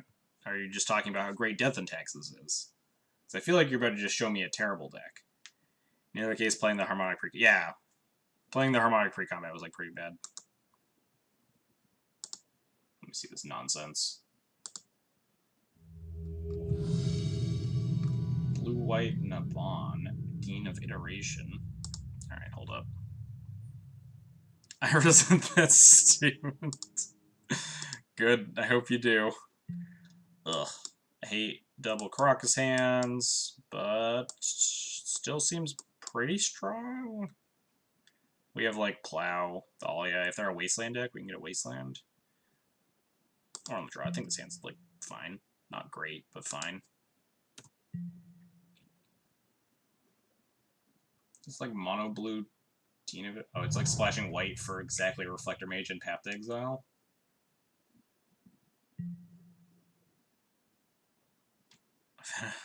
All the time, and everyone with 16. Wait, hang on. Oh, we're playing against Scroll at the bottom of the welfare version. Give me 1 sec. Alright, so we're playing against Enchantress, so we're probably pretty fucked. Always good against Enchantress at least, but like not by a huge, huge margin. We're not plowing anything in this matchup. What does that even mean all the time? Where's the non... Is this the non-welfare version? Ultra... No, this is ultra budget. This is like super welfare version. Oh, not non-budget. Here we go. Alright, Enchantress's presence. We go Thalia into Wisp this forest is not bad.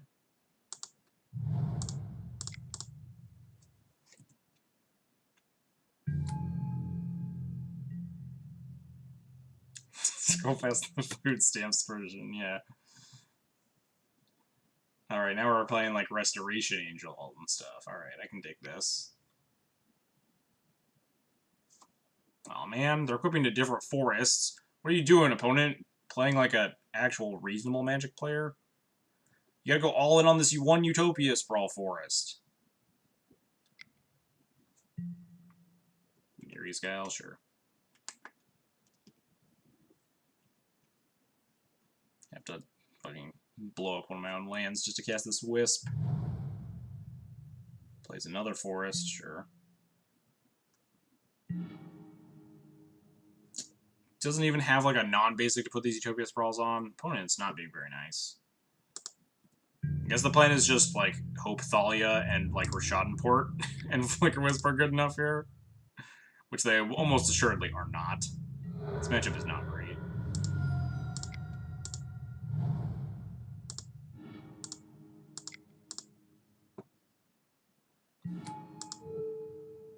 Get out of here, Utopia Sprawl Forest.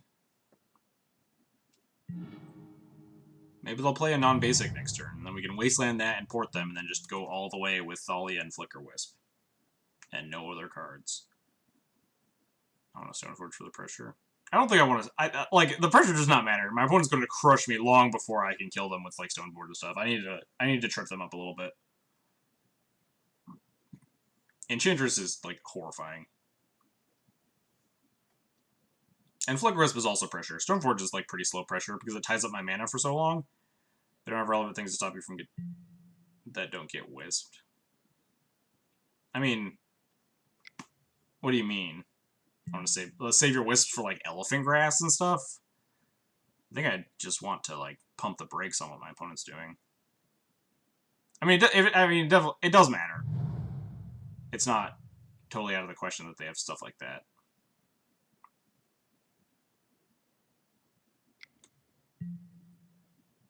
Oh, Solitary Confinement. This is like, I can't deal them damage. This is like a card I would want to Flicker Wisp. But I could, like, just stifle their mana a bunch. They can't... Because I get to wasteland this Sarah Sanctum. And then, like, port their Utopia Sprawl land. They can't take damage, right? Yeah, prevent all damage, sure. They can't cast that many spells. Now we just sit here awkwardly. My hope is that they just can't hit their land drops. That's the plan. Attack to send a message. I considered that briefly. Maybe I should have. Just let me port so I can F6 you. Stop sacking your triggers. And F6. Alright, let me look at this non-poverty blue-white Naban and Modern list while we wait. Wistful Selkie. Oh, Vendilion Click plus Naban? What a combo. So non-zero chance the Moto bugs out and they take damage. That's also fair. I'll attack next turn. I'll send him a message. Master of Wave? Master was a wizard? Didn't even know that. 3 cards they can't cast. Finding castable with 5 bricks. Yeah, that's the plan. They just need to, like, never hit another land drop, ever. And also not have any 1-drops to cast a cantrip. Alternatively, we could, like, draw more Rashadan ports and stuff. They discarded a land, so that's not great.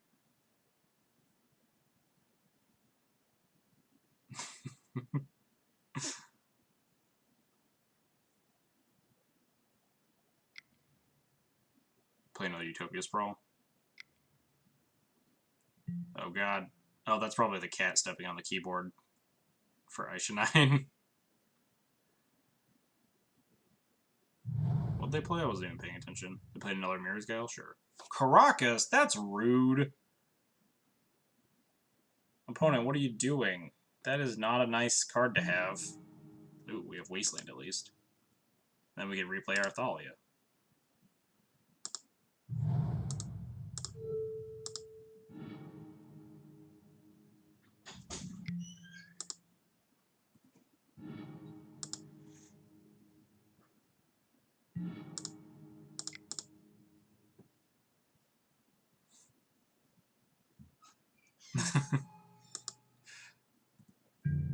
Alright, we'll attack to send a message. Get him! Get him, Flicker Wisp! Take that. Got him. Taste it, Enchantress. They get to look at the top 3 cards of their deck twice on their upkeep. Now they have like 4 mana because I don't get to port them this turn. Phone did not take damage. I'm out of ideas. Losing to Boggleless Boggles. Yeah, I mean, a little bit, I guess. That's one way to put it. It turns out Boggles is a lot better when you don't need a Boggle in your opening hand to win the game. I guess their boggles are like their enchantresses, right? Because they all have shroud or are enchantments and are very hard to kill. This is a matchup where I would like Cataclysm, but I have Gideons. This is also probably a matchup where Brightling is not at its best. Oh man, we killed the solitary confinement. We did it. They probably just have like another one. This deck looks so bland. You'd be so. I guess it depends on what you mean by bland. This deck does get to like just hardcast Emrakul. Elephant Grass. I have to pay 2 to attack them, but they have cumulative upkeep. Oh fuck, yeah, we lost. They have like 6 cards in their hand in Sarah Sanctum, with like 9 million enchantments. We did.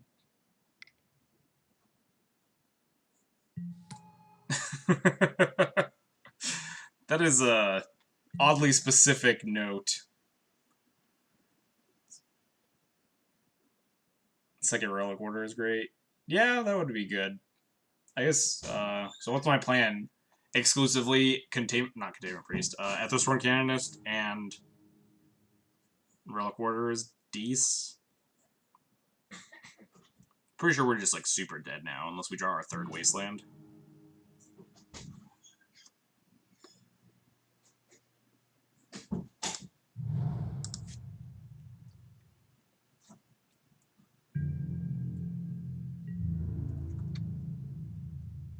The win con is genuinely bore your opponent to death sometimes. To wait till after this cumulative upkeep trigger happens too, and they had to stack it at the bottom because I want to port after the cumulative upkeep, so they don't get to just like free pay it.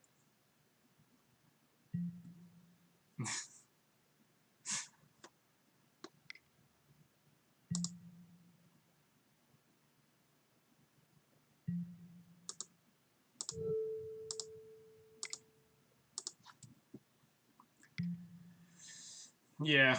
They the Helm, rest in peace. Oh, they have another Sarah Sanctum? I didn't draw 3 Wastelands. Opponent drew 3 Sarah Sanctums? That's not very nice.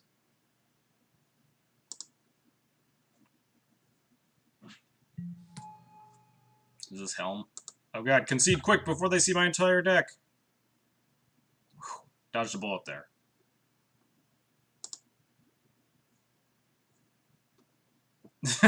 What are you drinking? My tears.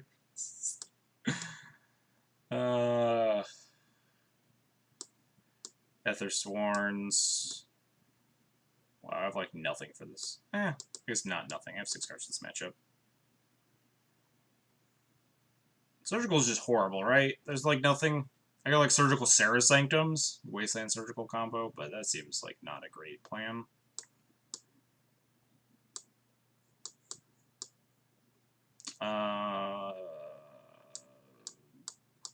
GTA sucks. Battle Skull kind of also sucks.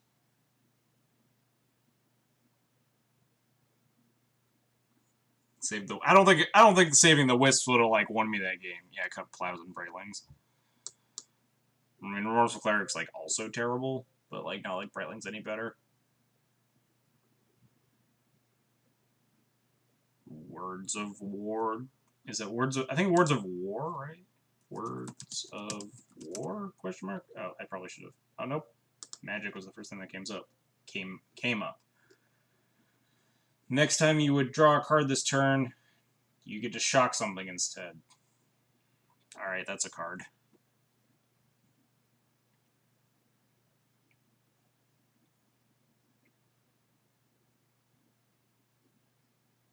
I mean, yeah, I have way too many bad cards in my deck versus good cards. Like, I could also see myself just cutting this Batter Skull because it's bad, or these Brightlings, but the plan is just to, like, Ethersworn Canonist into, like, Crusader with a sort of War and Peace on it and just beat them up. Seen the blue one? That's like the boomerang one, right? I don't even know what that one's called either. Whatever, we're gonna submit this. 3 seconds. Calm down, yeah. Calm down all the time. Alright, well, we have Mom, Ethersworn, and Wasteland. Skull's fine. Alpha Grass is awkward, but you need a clock. Yeah, it's like you definitely want to go grab War and Beast before you grab Skull. Hey, my opponent will into 5. It's nice. I'm gonna lead with Mother of Runes here instead of Aether Vial. It's a little. Am I? Maybe not. I want to be able to protect this Aetherstorm Canis is the thing.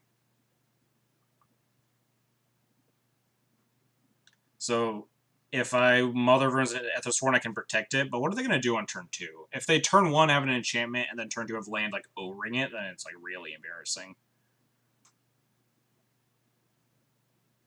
If you Whisperly, I'm leafing. Might have to Whisperly. Definitely lead Vial. It's a toss-up. I was thinking of it kind of like the Storm matchup where you want to lead Mother of Runes to protect Aethersworn, but they have a lot less interaction than Storm would have. And their interaction's a lot like more dirtily, like O-rings and stuff. Although they do have Journey to Nowhere, as I've seen. Could just not play Aethersworn on turn 2 as well. It's not like they're going to go off next turn. It's not unreasonable. They're also okay. They're on a mode of 5. Wasn't really considering that as highly. I'm a little scared to just run with the Aethersworn though. The safe play that loses me 2 damage in the long term is just land pass here.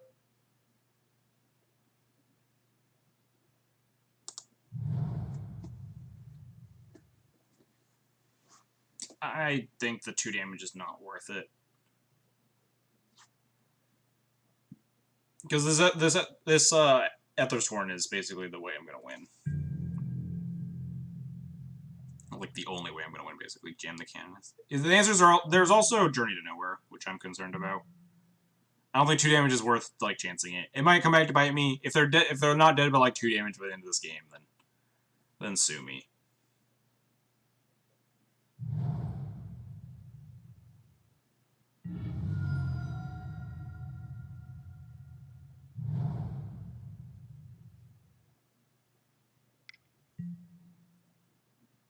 Alright, they can just, like, natural...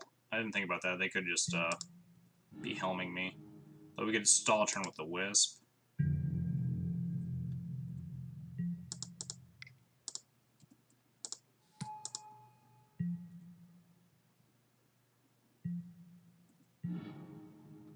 Multiple Caracas, always a good draw.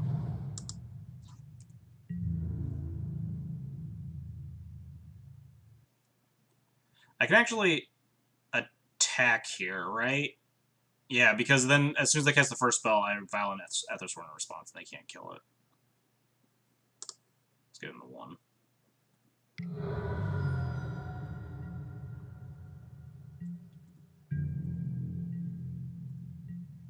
Oh, well, I guess they don't have instant speed stuff. Yeah, the opponents have 6.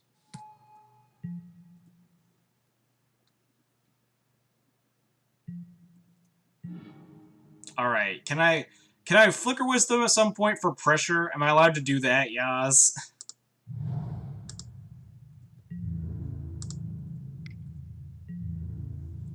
Like, I do need to kill them before they hit their land drops. Like, am I supposed to Flicker Wisp their forest here? They would have Seal Away. Well, Seal Away is tapped, right? Seal Away is like flash that hits tapped creatures.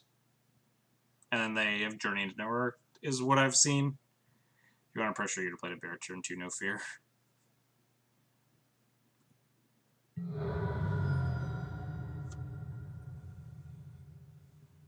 I mean, I didn't know that they were going to like miss their second land drop at that stage of the game. I think we're going to pressure them.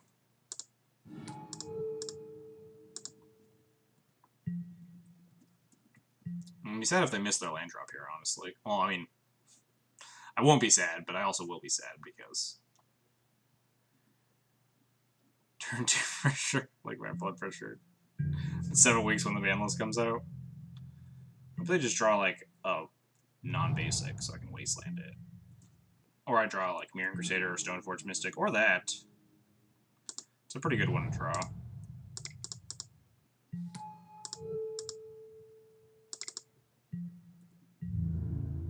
Yeah. 4, 10, 13. Yeah, they're dead. Would have also hit them with Mom that turn because then it's a 3-turn clock with Mom up. I guess that's fair. I didn't think about that math because I have the Flicker Wisp. Oh no, if I'm Flicker Wisping their land. Never punish. Yeah, just draw the Sword War Piece. We'll be fine. We'll just like murder them on their mold to 5. Alright, so now we just have to win on the draw when they will likely not mold to 5. So that's the rough part. I don't want to change anything. No. Is Containment Priest worth it? This deck plays Green Sun Zenith sometimes, right? Am I crazy? I've seen Green Sun Zenith packages, because I've lost to Sigarda out of Enchantress in my life. And they had, like, Sigarda, or you Green Sun Zenith for the Enchantress, or Quasali Pride Mage, or whatever. It's all good, yeah. It's all in good fun. Not worth Containment Priest. Cat camera. God, my chat is rioting. I mean, it just might be that, like, Priest is better than, like, a Brightling or something, but it's, like, very, very marginal.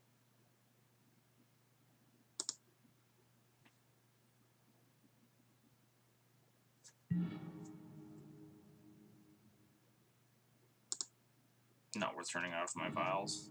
I mean, it's a little better when I'm in control, right? Ooh. Sanctum Prelate's probably pretty good. What on God's earth do I put Sanctum Prelate on in this godforsaken matchup? We'll keep this hand, because we also put him Mulligan to 6, and we have Thalia, and we have Stoneforge. That Cleric is better than Brightling because it's a 2-drop. That's fair. Yeah, I considered that. It's just, Brightling hits harder, but... I mean, Prelate, you can't Prelate a Green Sun Zenith, because they can always just overpay. But yeah, 1's fair, because they have a ton of 1s. We'll see. Put it on, like, 2 or 4 to try and beat, like, the Rip combo. Oh, come on. Oh, they do have Green Suns in the deck. I knew it! Obviously, Containment Priest wouldn't have been very good there, but...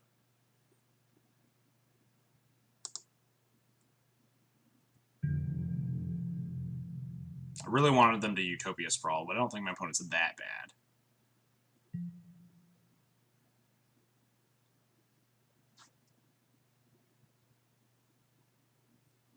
We get to, like, jam Thalia into Stoneforge plus Wasteland or something? Or Revoker plus Wasteland?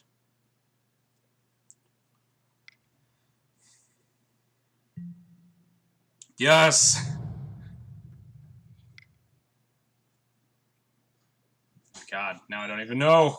What do I do? This Sarah Sanctum's horrifying, but I want to play this Thalia. They have, like, 1, 2, 3... Assuming they're playing an enchantment here. They have... Wow, Green Sun's Zenith for 2, so they're getting an Enchantress. So this is... So if I Wasteland this, they only have 1 mana. So I just, like, straight up Wasteland the Savannah, not close, right? They have 2 cards in hand. Just, like, 100% snapping off Wasteland on the Savannah. And then I can follow up with Thalia next turn to just, like, totally lock them out. Like, that's not an insane play, right? I think you still hit the Savannah. Yeah, exactly. They have 2 cards left in hand, and they're down to 1 mana. If this was an enchantment, I'd reconsider, because the Sarah Sanctum would be back online, but... I think we can just murder him here.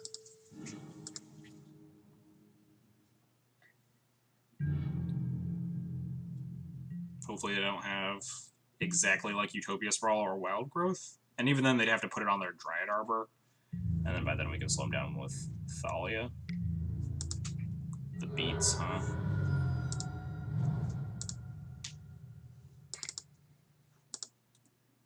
And then we can Prelate on 1 if we had a land, and then we're home free.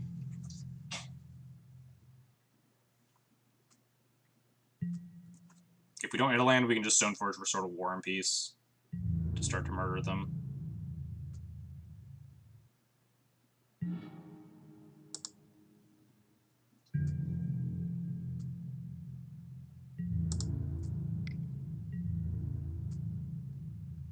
Would still Prelate on 3.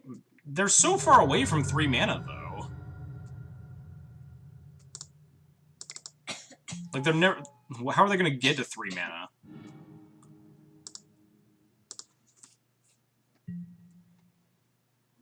with Thalia plus Prelate on 1.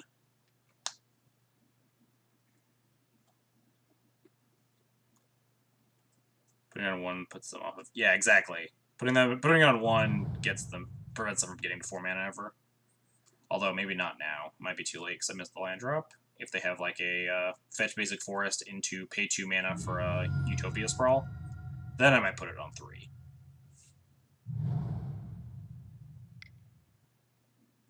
Or just Flicker Wisp this. Oh, Elephant Grass, that's totally fine. I guess not totally fine, because it's still obnoxious, but... Draw land, please. Opposite of a land, really. Now what do we do?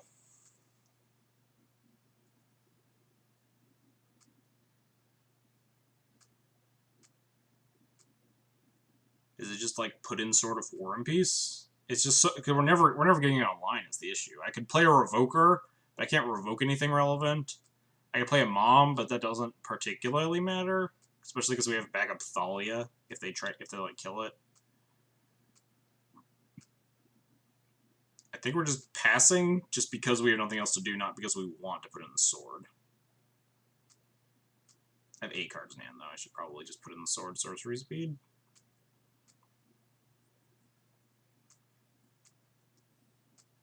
Hopefully this game doesn't get away from us. I'd be a little salty. The 24 land deck missing their land drops. I don't know how many decks Enchantress plays, though. Or how many lands. I guess I just put in sword here. Get that F6 value, too. They can, like, hit the sword with an O-ring or something, but whatever. I don't want to move to discard. I have 8 cards in the hand. I could just pitch the Brightling or the Mother of Runes or something. Extra Thalia, something kind of irrelevant, but...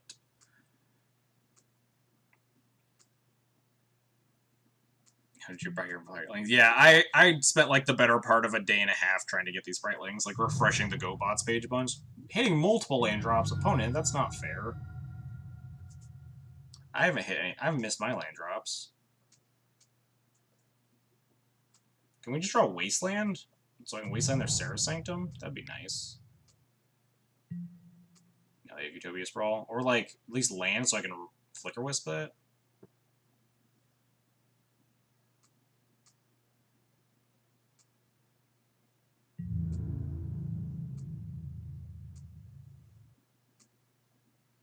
Can I please draw a land deck? Thank you. Is it? It's Flicker Wisp, right? It's not. Is it Prelate? They have so much mana now, though, right? 1, 2, 3, 4, 5, 6 mana. They have to pay 2 for the Elephant Grass. They have 4 mana. I could Prelate on 3. Could just Flicker the Wisp.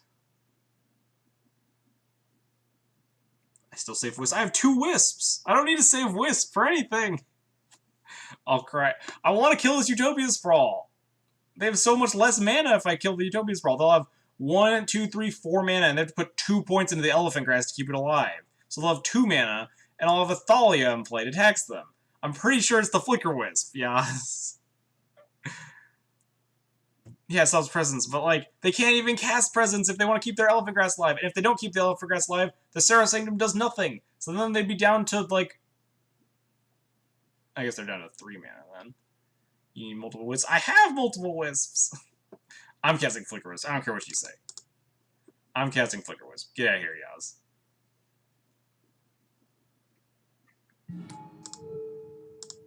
I'm casting this Flicker Wisp. There's nothing you can do about it.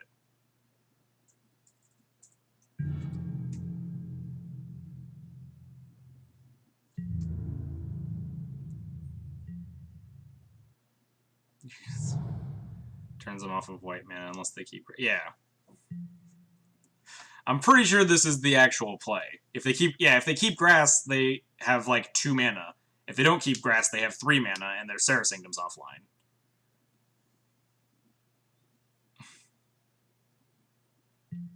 And they can't afford to, like, keep keeping the grass. Alright. How hard are we about to tilt Yaz if we Flicker Wisp this forest?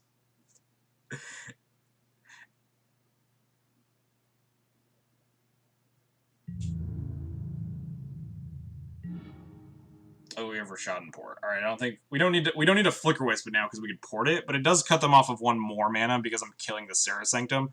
But I could like port the. I guess I'd be porting the Sarah Sanctum.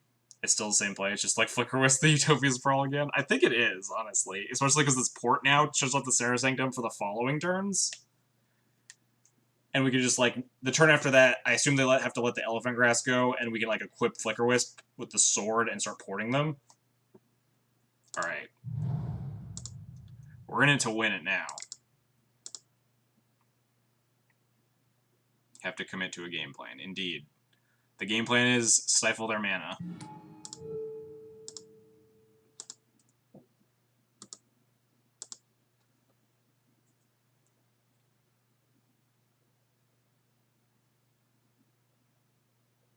I think it changes the matchup and what's in their deck. We're in it to win it now. They can't really afford to keep Elephant Grass around. Why didn't I Flicker Wisp, Mountain Flicker Wisp? Yeah, that would be the good play. That would be the good play, Axel. I definitely should have done that. To deny them the extra forests too. That was a bit of a misstep on my part.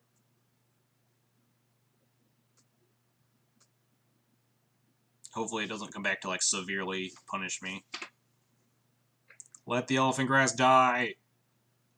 Let it die so I can port you and equip Sword of War and Peace.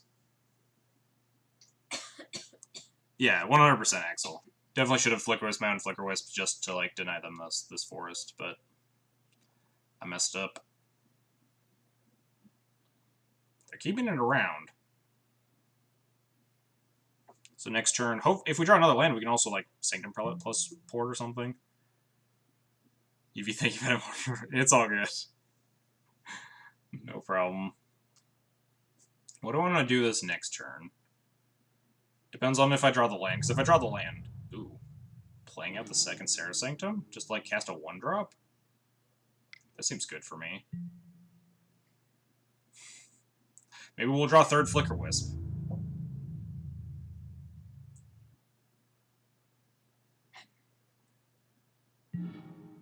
Third Thalia. That's not what I asked for, but okay.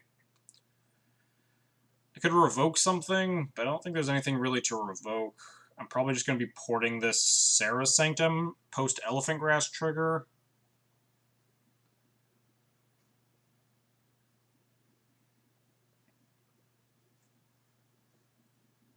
Is it worth playing a Mom, or should I just like equip Sword to a Flicker Wisp right now? Like playing Revoker? You also should. Oh, duh, yeah, I had a mana up. I just like wasn't thinking. I had the available mana to cast a Mom, and I just totally blanked on it. So I could either just equip a sword now and pass and port the Sanctum post-trigger, or I could... Equipping now means I can attack through an Elephant Grass if they keep it, and still port them. So I think I just equip pass. I can start just, like, paying through this Elephant Grass at this point, and just port the Sarah Sanctum. I could just cast Prelate, but I think I just want to tax... I can keep taxing their mana. They can only cast, like, one spell. Equip and pass and just port them. I don't know what I want to do with this Prelate. I could just also attack with the Flicker Wisp and give them like 1 turn to kill me, but that seems because they would take 10 from the Wisp attack. They would go to 6. Then they get to untap with 1, 2, 3, 4, 5, 6 mana. That's tempting, but it seems a little bit greedy.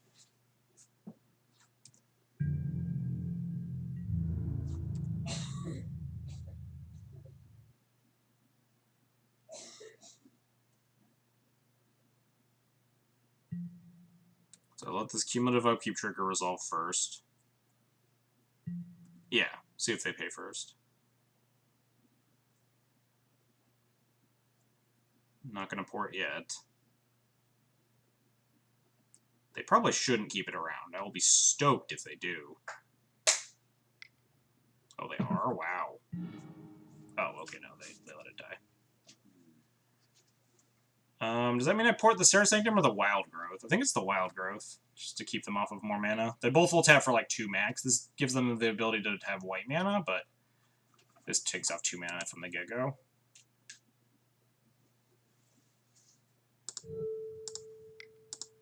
Could be wrong here, but technically I have lethal in play. But I mean they block.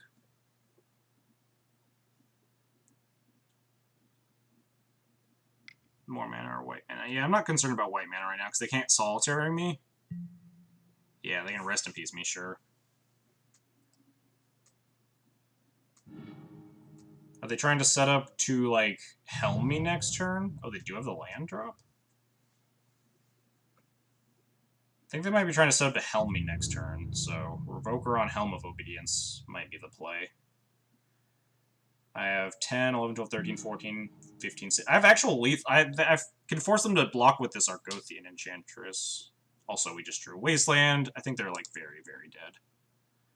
I can, like, Wasteland plus Port plus Revoker.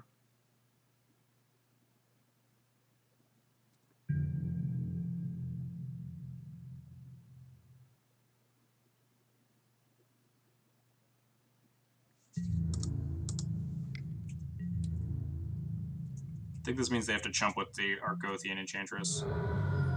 Right? Did I miscount? No, they're just dead. Deal. Sweet. Alright. I think they were dead even if they did block, because I get to, like, Wasteland their Sarah Sanctum, port their Wild Growth Forest, and revoke Helm of Obedience. So.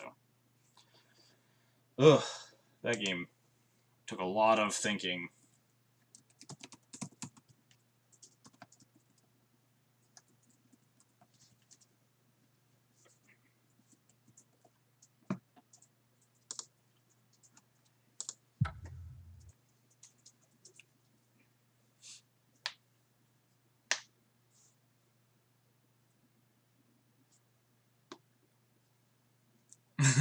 Yeah, Flickerless Blinds worked out, so obviously it was the correct play. 100%. I do think that the Flickerless Blinds were the lines that I felt more favored doing. Their mana was, like, very, very taxed for most of that game, so I think continually taxing it was actually a good plan. Obviously, self-fulfilling prophecies and all that. Not great to just be like, oh, it worked, so it must be good, right? It worked for that match.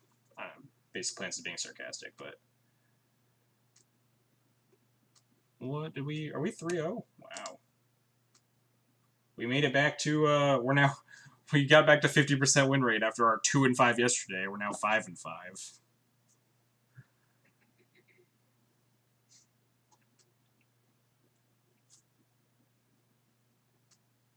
But I did genuinely think.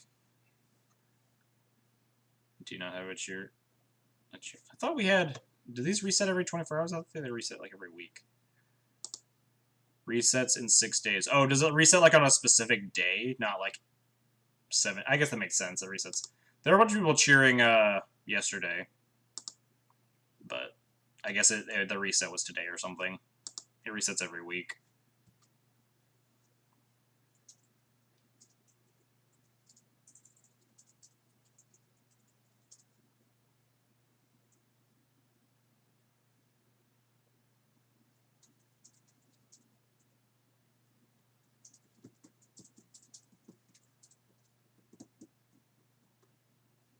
But yeah, we had a bunch of people. Oh yeah, here Eichstein is here explaining it with a goblin and a freak. That's one way of putting it. It was like Goblin Master 999 and Freak 125 or something.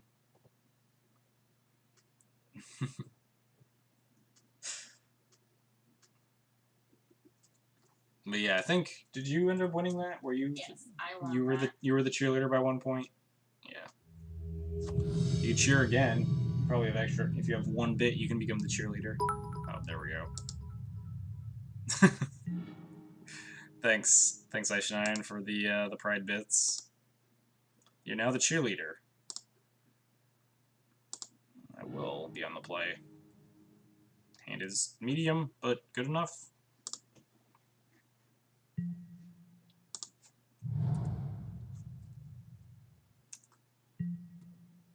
Maybe my opponent's on a deck that Swords of Plowshares is good against. I mean, I guess I'm plowing this. What are they on, like, Maverick?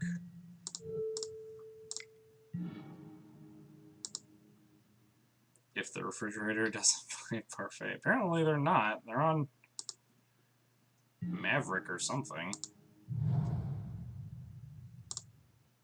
Grab Jite here, I guess.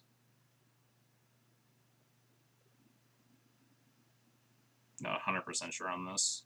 They also could be like a non. They could be like not Maverick, but basic force into Hierarch is like pretty indicative.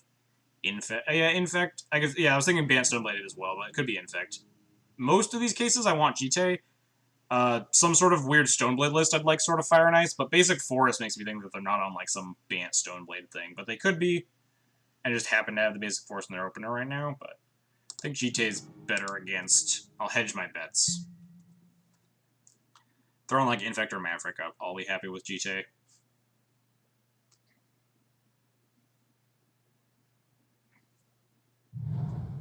Second basic forest, so probably not Infect. Alright, they also have a Jite. I really wish they would have played a Wastelandable land. I could just cast Recruiter for like a Wisp, and then just like play plus equip Jite next turn. I also don't really know what this is. Axel KH, thank you for the follow. I appreciate the support. Good eye with the Flicker Wisp line last game. I definitely missed that. Just recruit Wisp, I guess.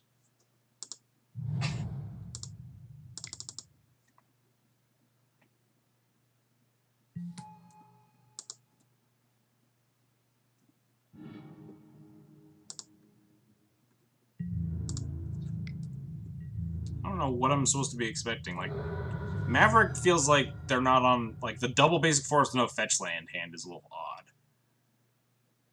We've seen Noble Hierarch and Jite.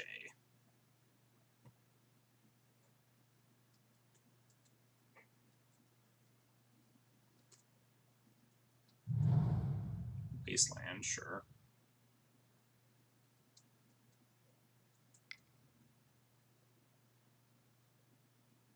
This is like Greenstone for 1. So it could still be like Maverick with double forest. The fact that they only have basic plains up, or basic forest up, means I'm pretty sure I get to connect with this Jite, unless I'm...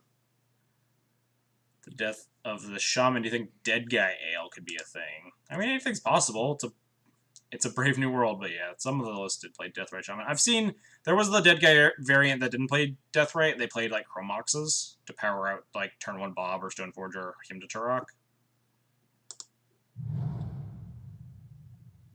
We're going to activate the Stoneforge in case of something. I don't know. Maybe they're... Can't imagine that they're playing Forcible in their deck, though, but I don't think the 1 damage matters. Yeah. Plan is just hit them, kill their Hierarch if this connects.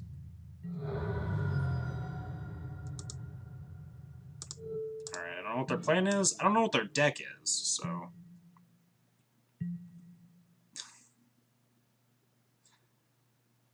Please don't concede. I don't know what you're playing, opponent, and I'm very...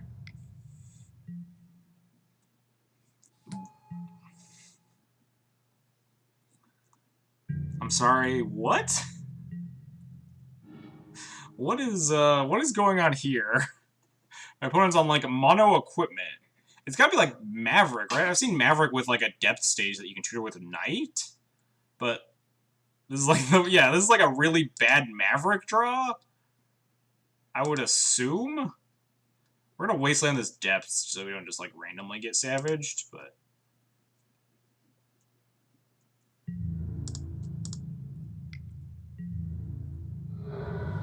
They might just be on, like, double basic forest, and they kept on, like, the strength of Hierarch trying to get white mana.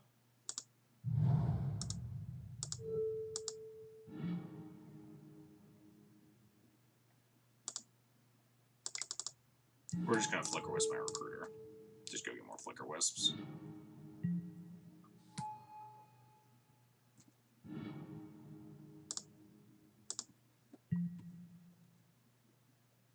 I think this is just a really bad match because my opponent has Stoneforge Mystic in their deck, like pretty obviously, because they have 2 equipment.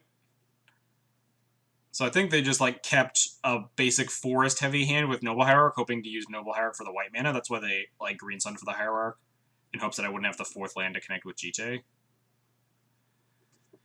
The old Sylvan Library Concede plan. Alright, so we're playing against Maverick. Path, Priest, Relic Order, Judgments. I could see sort of War Piece. Fire and Ice is pretty bad in this matchup. Prelate and Thalia's. You cut like 1 more card. Fire and Ice is like maybe actually okay. Like the protections aren't relevant, but like sometimes the damage can be. But 4 equipment is a lot, and I think it might be the worst of the 4. But it might be better than Martial Cleric shrinks down a night, and it also flies, which is probably fine. I like most of the other cards in this deck. Could see just like cutting that.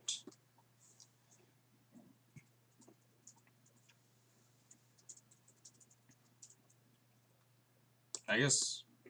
Wait, yeah. Do I want Rips? Is Rip good anymore against Maverick? They have Knight. They might have something like Ramanap Excavator. But, like, they don't have Deathrite anymore. Maybe Rip's just bad. I think Brightling is weak in this matchup since it just gets brick walled. Yeah, I can see that. Just like cutting both the Brightlings, leaving in the extra equipment. Because this matchup is a lot. I can see the matchup coming down to aerial combat a lot. So just like clogging up the ground with random dudes and then smashing them with flying guys with equipment on them. I can see something like this.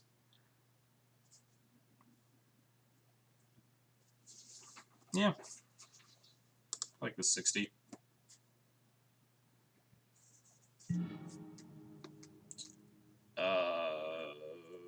This hand's like very land-hatey. Also, we have Mom Stoneforge. She isn't the worst.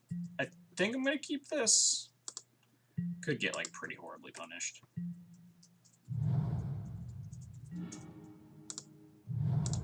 I'm gonna plow my mom. Don't do it. Rude. Play some non-basic lands, opponent. I don't even know, man.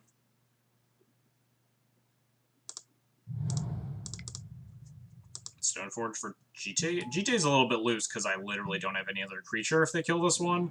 But I guess I could cast a Batterskull, but I think it's still GT. I can probably draw some creatures. Famous last words. I assume this is like a Knight of the Reliquary turn, though. Please wasteland me.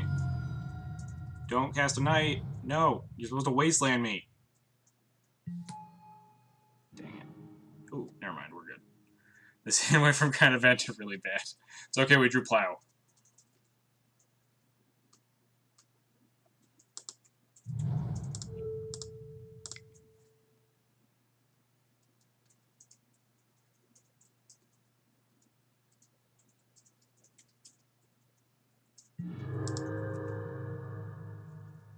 I suppose I could have just cast the GTA and attacked for 1 here. But probably not worth it. Also exposes it to something like Quasali. Like, if they just go Quasali, pass with 1 mana up, I'm just not going to put in the GTA. Or, like, it exposes it to, like, a Reclamation Sage. I don't know what's in their deck. Maverick's weird. Looks like another Knight. Green Sun for 2. Sure. Is this a Quasali?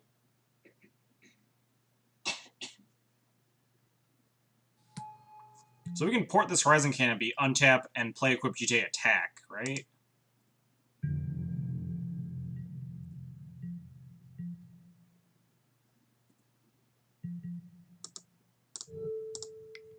Hopefully we draw another creature.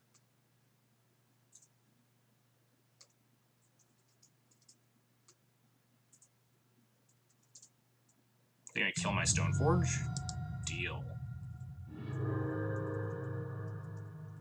It's also still obviously bad for me. Can we stop drawing lands, please? Really like to not draw any of these anymore.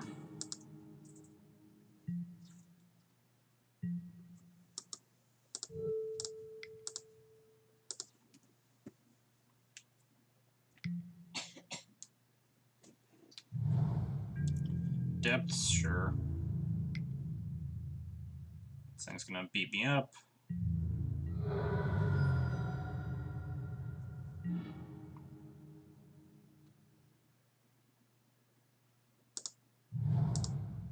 We got some time.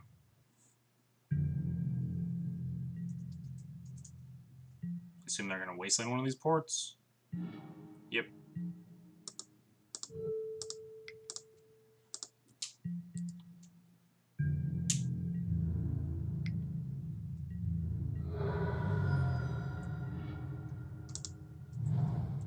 We have a lot of time.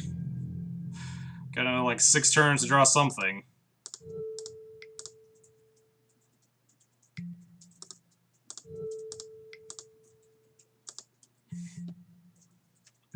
This hand did not pan out very well. Keeping the 5-lander into 1, 2, 3, 4, 5, 6, 7, 8, 9, 10, 11. So we've drawn 6 lands in 1 spell. Yeah, the real estate business is booming.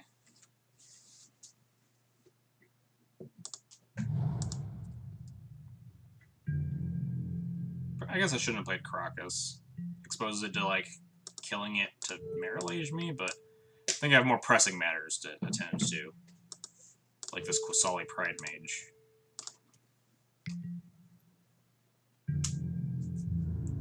Unfortunately, their hand is all gas if they ever start to hit land drops. Mana Screw usually beats Mana Flood. Hey, we can kill this Qasali Pride Mage now. Unfortunately, that would also give them another land. I don't think I'd really... Maybe I want to kill it still? I don't know.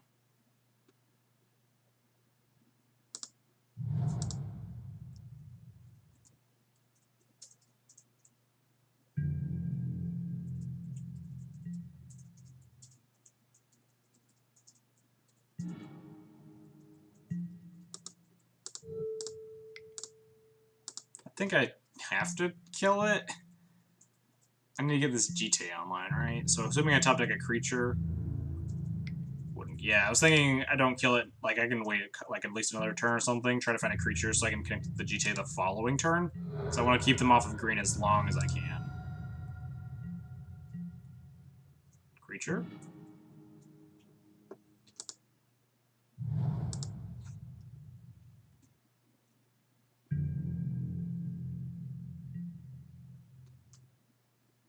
We have now drawn like 2 spells and 7 or 8 lands or something. Aw, they found a land before we found a spell.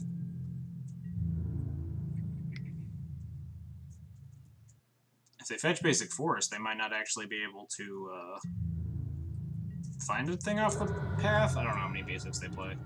Imagine they're going to get Forest because I have this Wasteland. Guess I probably should have pathed this turn, actually. Green Sun. That's mean.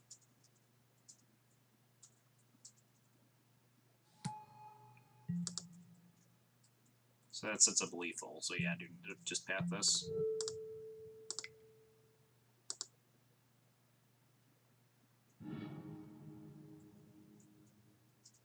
Do they have more basics? They very well might, yeah. Not super surprised. Hey, we did it!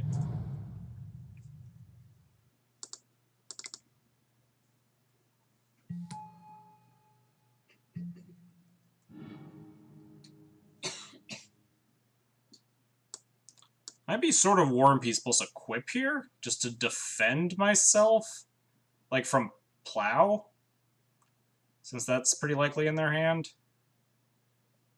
Although I'm just like dying to a Knight pretty badly, so I could grab like Batterskull.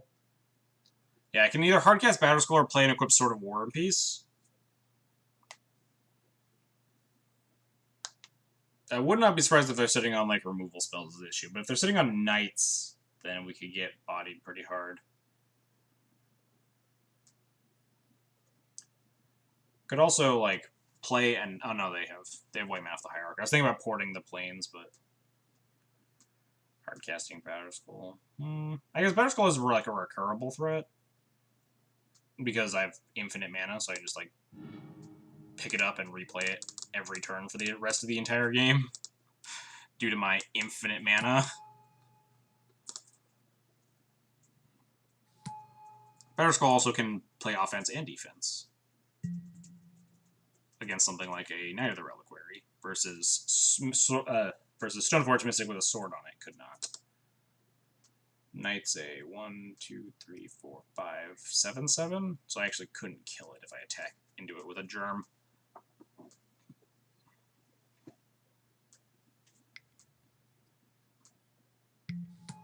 Rex Sage. That's mean. Because it didn't really matter what my choice was in that case.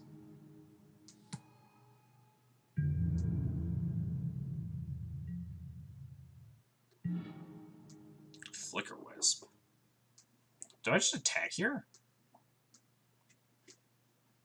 It means I don't get to Flicker Wisp my Stoneforge if I attack. Because I'm assuming they're going to, like, trade. If they don't, though, then we, like...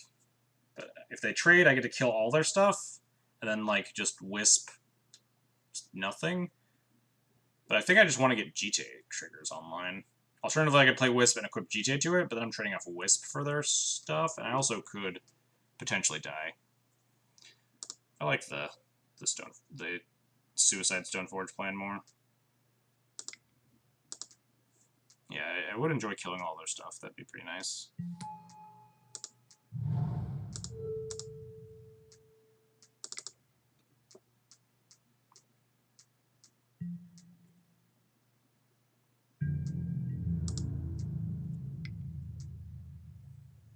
They either block with Rex Sage or not at all.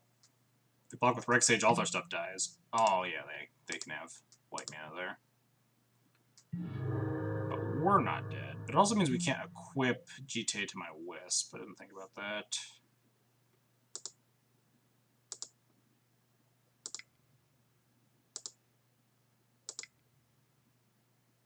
We're also just not dead on board right now, so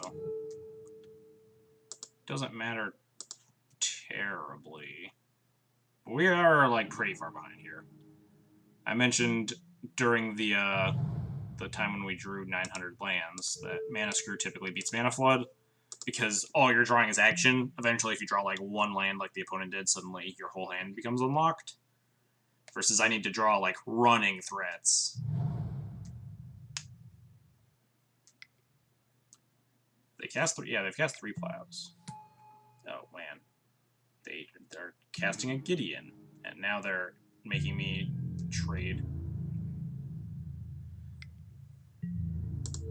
Oh, yeah, the Dryad Arbor... I'm an idiot. I should have, like, ported the Dryad Arbor. Why did I port the Plains? I'm a dumbass.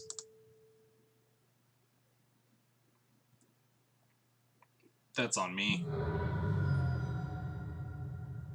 Dryad Arbor is a land.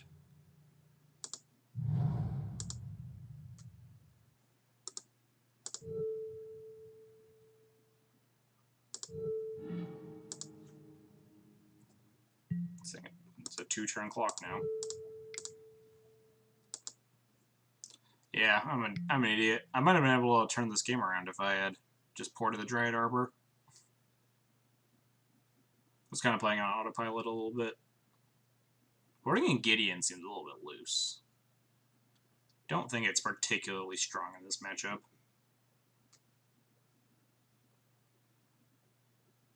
They also ulted it pretty aggressively just to try and swing for lethal, I guess. Otherwise, I could just take it, equip GTA attack. I suppose.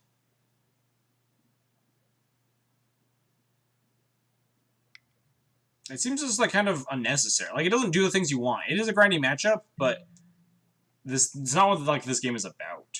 Could they just lethal it if they just green sun for another Hierarch?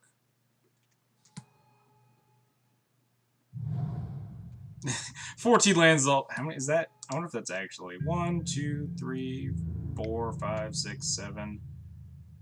I think it's 13.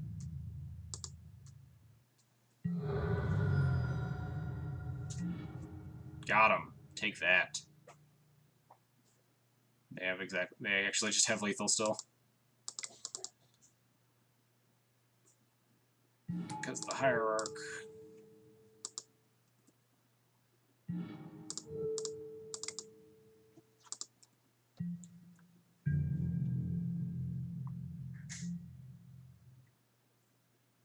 Yeah, if I hadn't been an idiot, I might have actually been able to win this. If I just ported the Dried Arbor that one turn, I might have actually been able to somehow come back. But this is a game that I was not fated to win.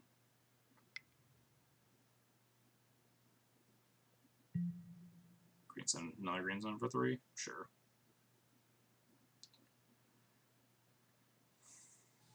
I didn't port them.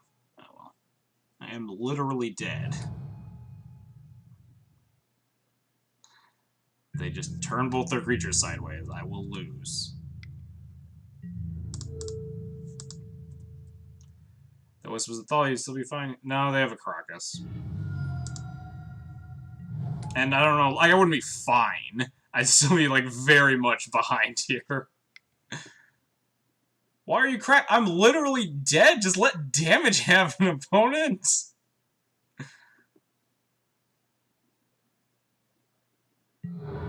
When I wastelanded, I briefly considered actually wastelanding the Caracas and just keep porting down the Dried Arbor.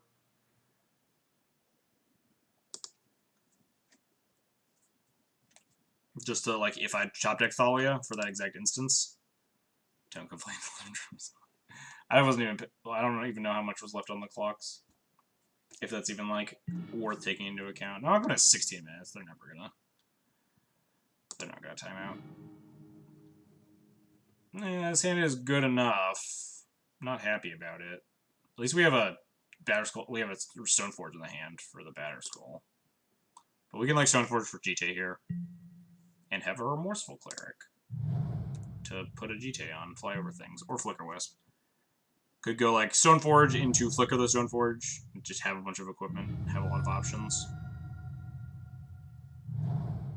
Or just play Batterskull if they don't kill my Stoneforge. Mother of Runes is marginally annoying. But at least I have Remorseful Cleric and Flicker Wisp to try and get over it. I don't have my clerics in paper. I need to pick up a foil or two, or at least a non-foil to play in a tournament. Opponent is going in on the Mother of Runes. Ooh, we drew Aether Vial. That's nice. Yeah, I gotcha. I know how you feel about foils. So I could play Wisp. Wisp the Stoneforge, or I could just, like, Remorseful Vial. Yeah, Brightling is so sick. I think I'm going to Remorseful Vial. I want to get this Vial into play.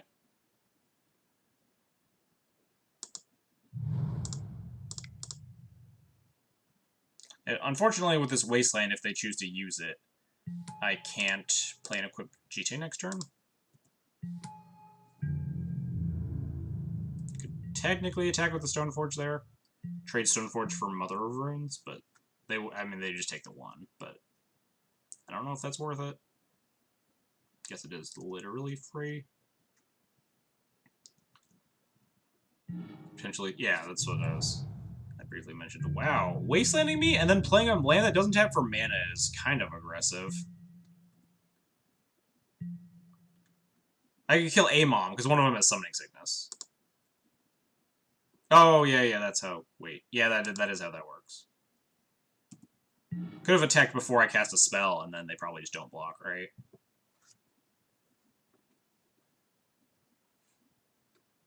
Now we just wasteland their Mazavith and just plan to GTA them to death.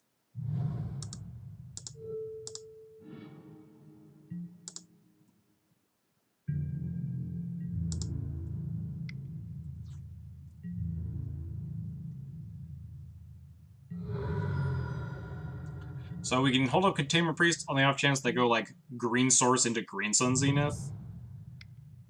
But we're very likely just putting in GTA. Yep, that's fine. Your Stoneforge is too slow, opponent.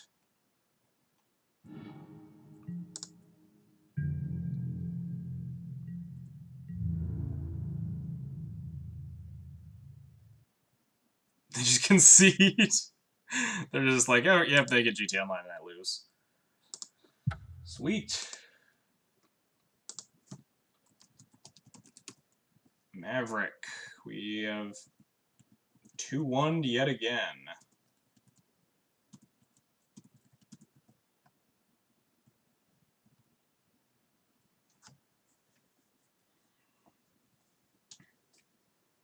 So now we're 4-0. Alright, I'm really hoping, this week of all weeks, I really want a 5-0. Like, these 4-0s are always nerve-wracking, but I really want a 5-0. I really want to get a Breitling D&T list onto the scoreboards. Titanium is the worst. What do you do, Chyleth? What do you do that you're working with titanium? That sounds badass. I hope not. I hope I don't 4-1 dream. I mean, I'm already happy with 4-1 because you get like 8 chests. It's already a sick prize. But if we 5-0, we get a we can have a chance of getting a Breitling list up. Making Julie. Oh yeah, I think we might have talked about that at some point. That sounds pretty cool though. Knowing Watsy, you'll 5-0, they'll post a jailer list. Yeah, they'll be like, oh, this one's got 2 Palace Jailers and some really bad sideboard card.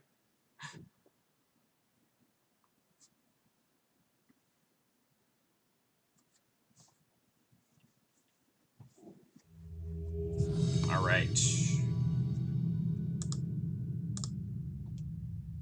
Dust can spontaneously combust in air. That is horrifying. Fangzy is our 5-0, our final boss here. We won the die roll. And we have a keepable hand.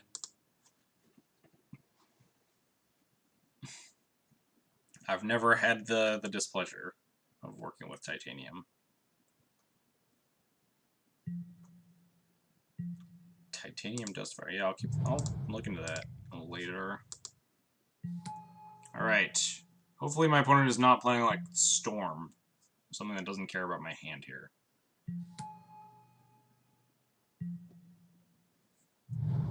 Oh, this is Dredge?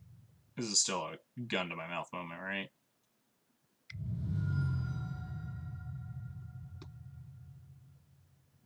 Breakthrough, crack Lion's Eye Diamond.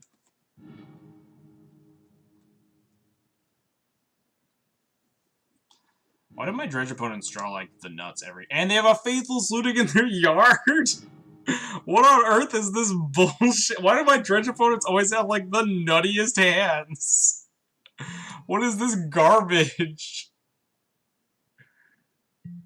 They just get to break through into... And then they just Lion's Eye the second Faithless Looting. They just, like, flop their whole deck onto the table. Therapy me like 900 times. Fuck this game. Jesus Christ.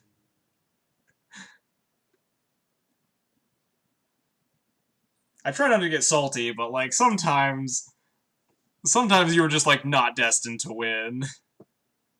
How many Icarids do they have? At least I can see, like, their whole deck. They just can see my hand.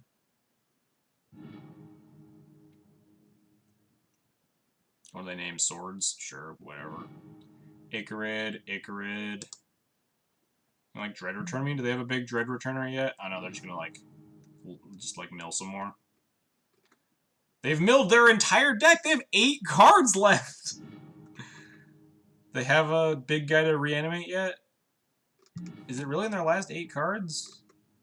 I guess they just make a Grave Troll after they took my Swords to Plowshares. And then just, like, make 900 Icarids. They can just therapy me again, make, like, a billion zombies.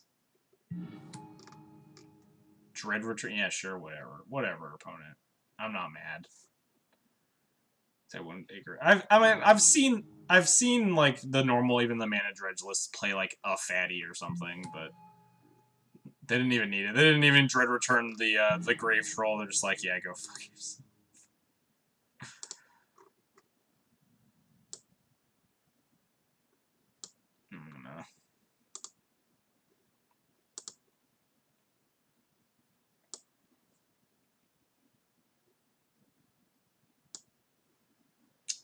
Put that on Twitter later.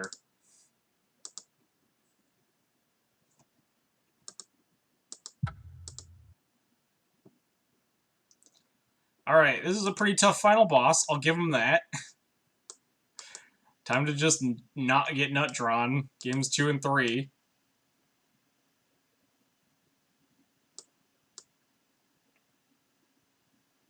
On the bright side, he can block with Mom to exile through bridges. Oops. Accidentally turned off my lamp back there. There we go.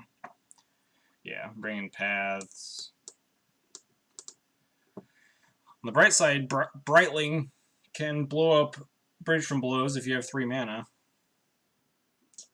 Fuck, what sucks in this matchup? Like, everything. My whole deck sucks in this matchup. I don't even remember what I cut yesterday when I played against this deck. Oh, Revoker. Yes, I decided that Revoker was atrocious. That Flicker were probably kind of bad. Kind of very bad. Then cut, like, I don't know, a Mom. Vials might be too slow. Oh, that's fair. Could see just cutting Vials. Could see just, like, Wisps just don't do really anything. Yeah, Recruiters and Wisps. Prelate at least turns off, like, Prelate can turn off Therapy or Dread Return or something. Which isn't, like, nothing. It isn't a lot, but it definitely isn't, like, nothing. Cut some number of these cards over here. Yeah, Prelate's insanely slow, but... I mean, they do have, like... Prelate does also show off their anti-hate cards, right? You can, like, put it on 1 to beat Nature's Claim or whatever. Yeah, Recruiters are... But you can recruit Remorseful Clerics. That might actually change the math on whether or not I cut Recruiter. I mean, recruiting Remorseful Cleric is also really slow, but... It might just still be better than a Flicker Wisp.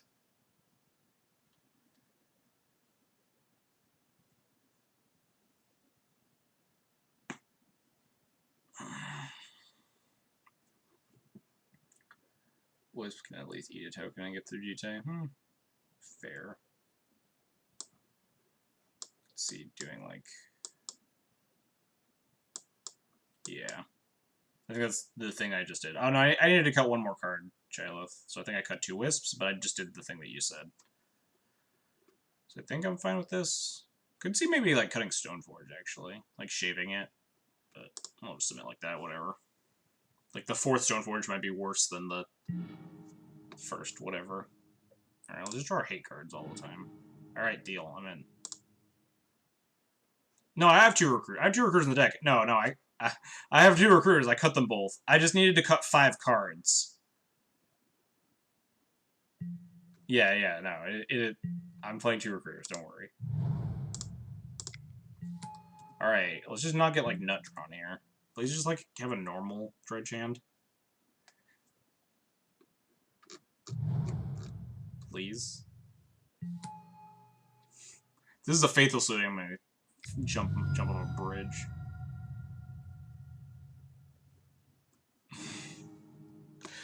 I hate everything about my entire life.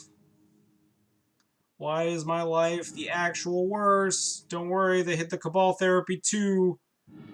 I hate everything.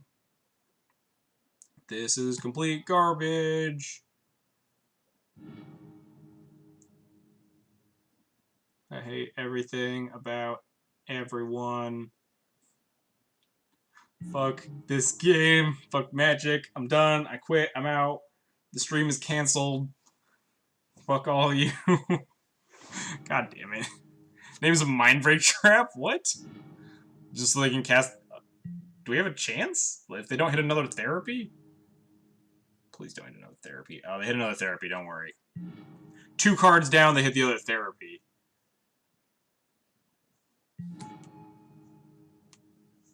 And the other Narcomoeba. We 100% almost had this Rest in Peace, and then they just also hit the second Narcomoeba and the second Therapy after randomly naming Mindbreak Trap.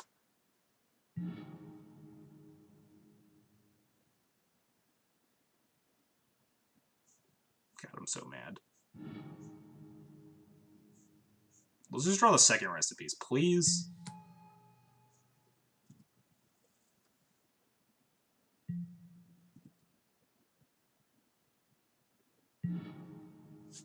That's not the worst thing in the world.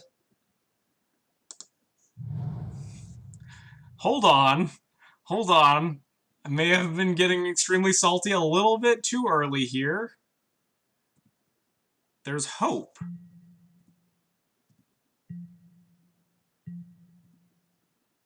Yeah, they didn't hit a single bridge either. Oh, shoot. I didn't see that it was an anchor hit. I'm dumb.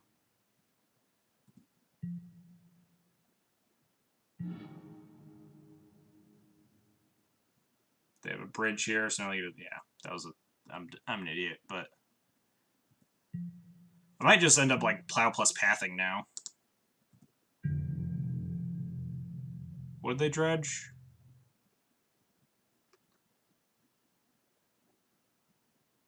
Yeah, I was supposed to cast it in response, like... I'm definitely supposed to cast it there, but... Whatever, I just killed both their guys here. Oh, they do have a therapy, actually. But now they can't therapy. So now all their guys are dead. Yeah, we're fine. Alright, I misplayed pretty hard, but we're still fine.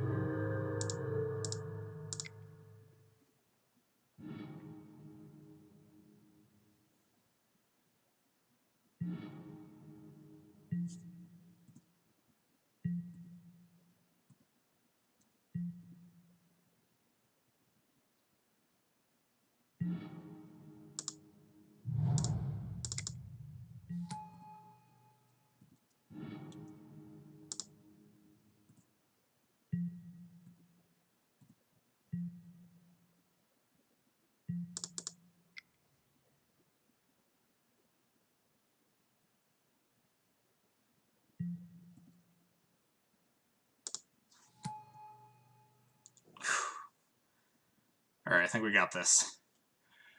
Oh, thank God. We somehow won the nut draw. I take it back. I take back everything I said. Don't I grab Sophie or Skull or so? I mean, it doesn't matter. I specifically grabbed GTA because I kind of wanted to break their bridge, but it doesn't really matter. They were, like, I don't think they can just beat the Containment Priest because they just don't get to put cards into play anymore, right? Unless they can kill it. My plan was to use GTA to break a bridge, but I guess I could also use Sword of Fire and Ice to break the bridge, like equip it to Containment Priest, attack, and then like shock the Stoneforge. I don't think it really mattered there. Like, I had a Containment Priest. I had it under control. I almost punted the game after my opponent... I guess my opponent didn't punt. We just managed to draw another hate card. Yeah. My choice on the Stoneforge and Mystic wasn't important. The important part was that I had Containment Priest in my hand and didn't punt the game away. Or almost punted the game away, but didn't quite. Alright, I take back everything I said about... Yeah, about quitting the game. I'm back in it. So if I... Oh yeah, that's true. So if I protects against Priest. Dude, this hand's terrible. For a bunch of reasons, but we don't have any hate. Opponent mulligan to 6. It's a good sign. We will also mulligan to 6. Deal. Rest in peace. Done. I'm in. Please don't nut draw me, opponent. Please, for the love of God, don't nut draw me. He's like surgical on top. Come on. Just like scry surgical. Do I want a second plow? Like to just clean up the board if I manage to actually get this rest in peace down? I can see myself wanting this plow, but I can see myself also pushing it to the bottom in the case that I don't get rest in peace. I think I do want the plow, though. It's more likely that I'm going to be able to plow something than I'm going to, like, find another hate card.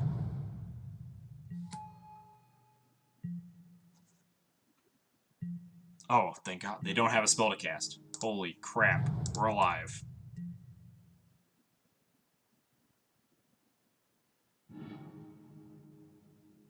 Oh, they're just dredging a steam. Alright, we're in it. Just started to watch you. Normally you have bad luck here. Yeah, I am if you've ever tuned into the stream before, I am exceptionally bad. Not lucky. I mean, I do need lands in the future, but I need, alright.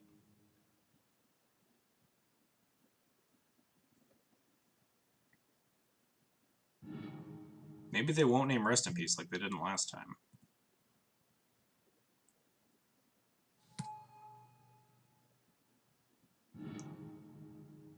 Oh, they have like 3 bridges? What? I didn't see that. Alright, yeah, no, we're dead. We're super dead. From one full D&T to another, enjoy the content. I'm glad. We're gonna plow 1 in case they name plow.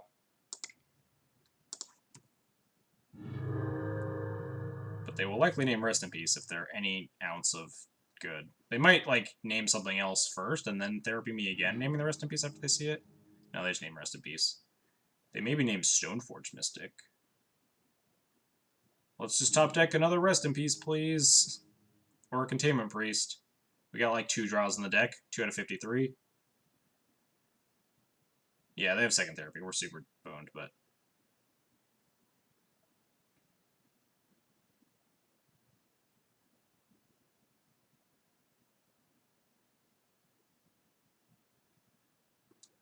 Do they have any dredgers besides the Imp? Even Surgical could be decent. Do they take Plow or the 2 Stoneforges? Probably the 2 Stoneforges, right? They take the Plow. Interesting.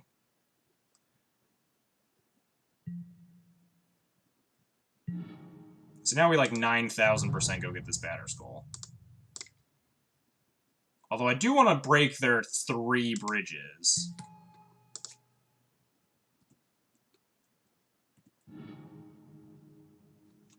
I think we get Batterskull though. If they're like if they block or something, we have a second Stoneforge anyway. We're not under any pressure though. Maybe I do just get the Jite to ensure that I can break the bridge over the next couple of turns.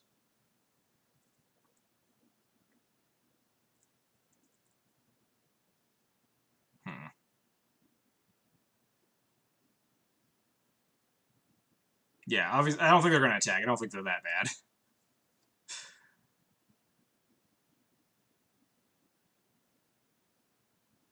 It's just a question of, do I want to grab the bat? I don't think my decision here matters too much because I'm not like doing anything with it. If I'm not doing anything with the equipment, I might as well grab Batterskull. I guess, because the worst case I can...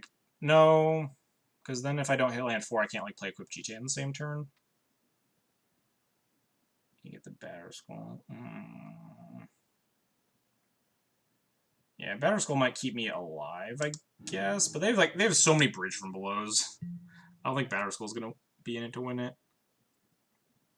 Yeah, I have another Stoneforge to get the other equipment, but I wasn't sure. Wow, exiling Icarid to Icarid. I guess it gives them 3 zombies, so it's a pretty good deal.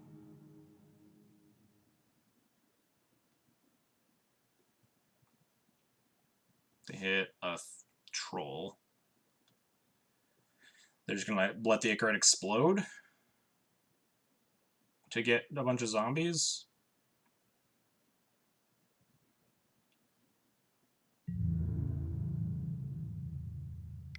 Wait. This attack seems really horrible.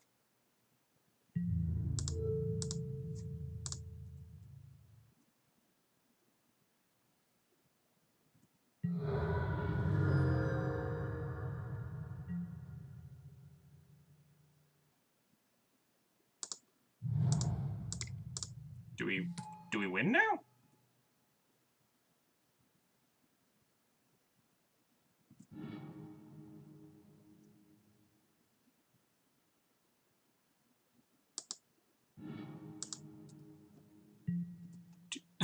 Do we win?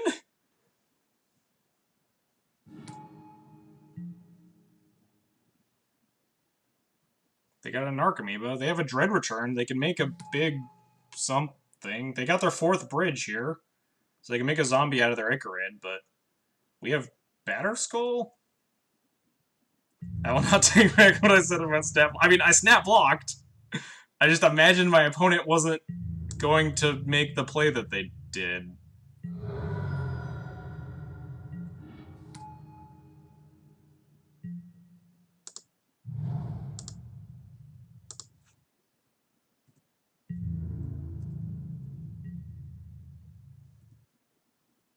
Icarid can't even come back now?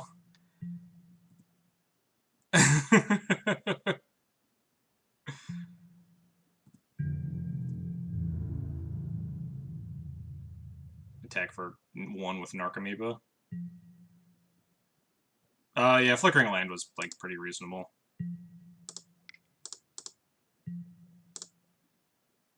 Didn't really think about that. Not attacking with Narcomoeba is a little odd.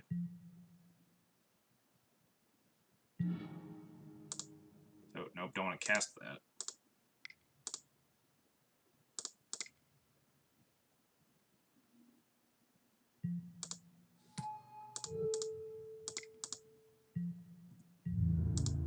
Punch time.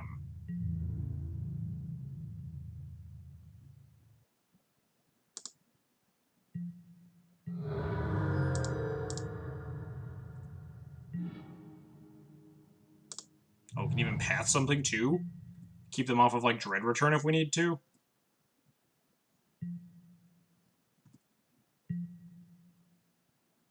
Shoot the Stoneforge. Shoot the Stoneforge, kill the bridges. That's also fair.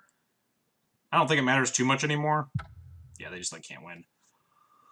Holy Jesus, how did we win? How did we win, chat? Chat, how did we do it? How did we... Opponent literally just threw the match off of a building. They were just like, I don't need to win. Yaz gifting a tier 1 sub to Chyleth. Thanks, Yaz, for the support. It's awesome. Thank you for the subscriptions. Enjoy the emote, Chyleth. How did we win? Chat, that was... Opponent just took the entire, like, just had 3 bridges and threw them off the building. The attack was so horrible. Can someone clarify for me, by the way? So if I block the Icarid there, and they trade, my opponent gets 3 zombies, right? I don't know exactly how bridges breaking works when, like, both creatures are dying simultaneously. I'm pretty sure my opponent gets 3 zombies, right? So, like, the block was, like, snap off on the 2/2. First gift sub ever. I appreciate it. Was a nice gesture from Yaz. I really appreciate it. It was an awesome way to end this stream. 5-0. And a gift sub. They stack it in a way that they get 3 zombies first. Yeah. Open the chest. I don't think I'm gonna open the chests, D. Lewis. Maybe I'll open 1 just for the hype, but maybe he screws it up and doesn't get them. Yeah, there's a possibility that they just, like, stack them wrong. But yes, there would be, like, 6 triggers that go on the stack, 3 of which make zombies and 3 of which break the bridges. So if they're smart, they stack the zombies and then the bridges break. Alright, we'll open 1 chest for chat. For chat's sake. I'm not opening 15 chests. I'm opening 1 chest. Considering you attacked into that completely... Yeah, at that point. Is the cat back? Cat stream? Cat stream, guys. Come here. Come here, kitty. Cat, we 5-0'd. Yeah, get your cone out of my face. Cat, we 5-0'd. Cat, why do you like crawling on my back so much?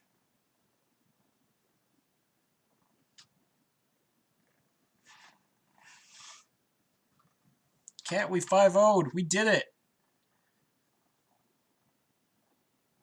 The cat has taken over the stream, guys. The cat's gonna open the chest. The cat has blessed this chest.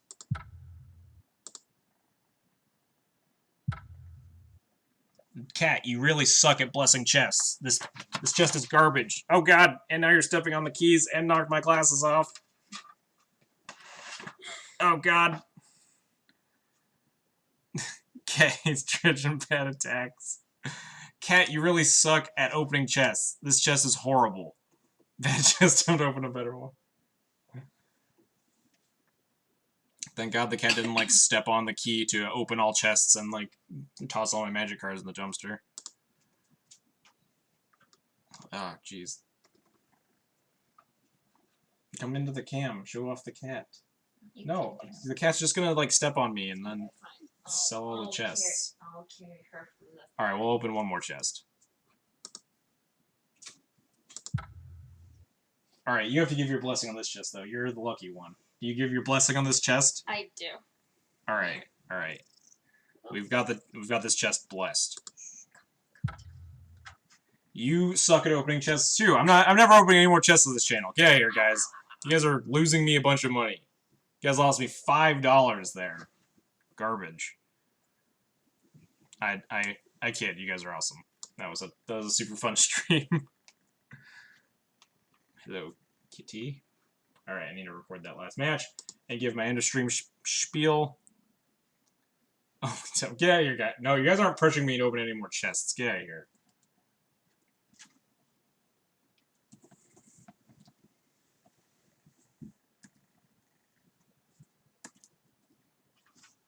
All you have to do is open bright like it all. No, I'm not opening any more chests. You guys aren't talking me into it. I'm out of here. I'm out of here. I'm saving these chests. There's no... Yeah, no... Get out of here with your gambler's fallacies. I'm pulling up Twitch to find someone to host. Ending the stream on a good note. I hate you guys so much. I'm gonna find someone cool that's playing some Legacy, maybe. Romario Vidal is someone I frequently host. Would not mind. Oh, there's me. Red White Bugler combo tax. Oh, K-Pons is streaming. All right, I'll host K-Pons. K-Pons is a big Death and Taxes guy. He's streaming Modern right now, I would assume, with Buglers in it, but unless there's anyone playing like Legacy Taxes, but that seems pretty unlikely. All right, yeah, we'll host K-Pons. K-Pons is cats. All right. So I'm gonna give my end of stream spiel here, and then I hope K-Pons isn't finishing his stream. He's sitting there looking at a deck list. We'll see.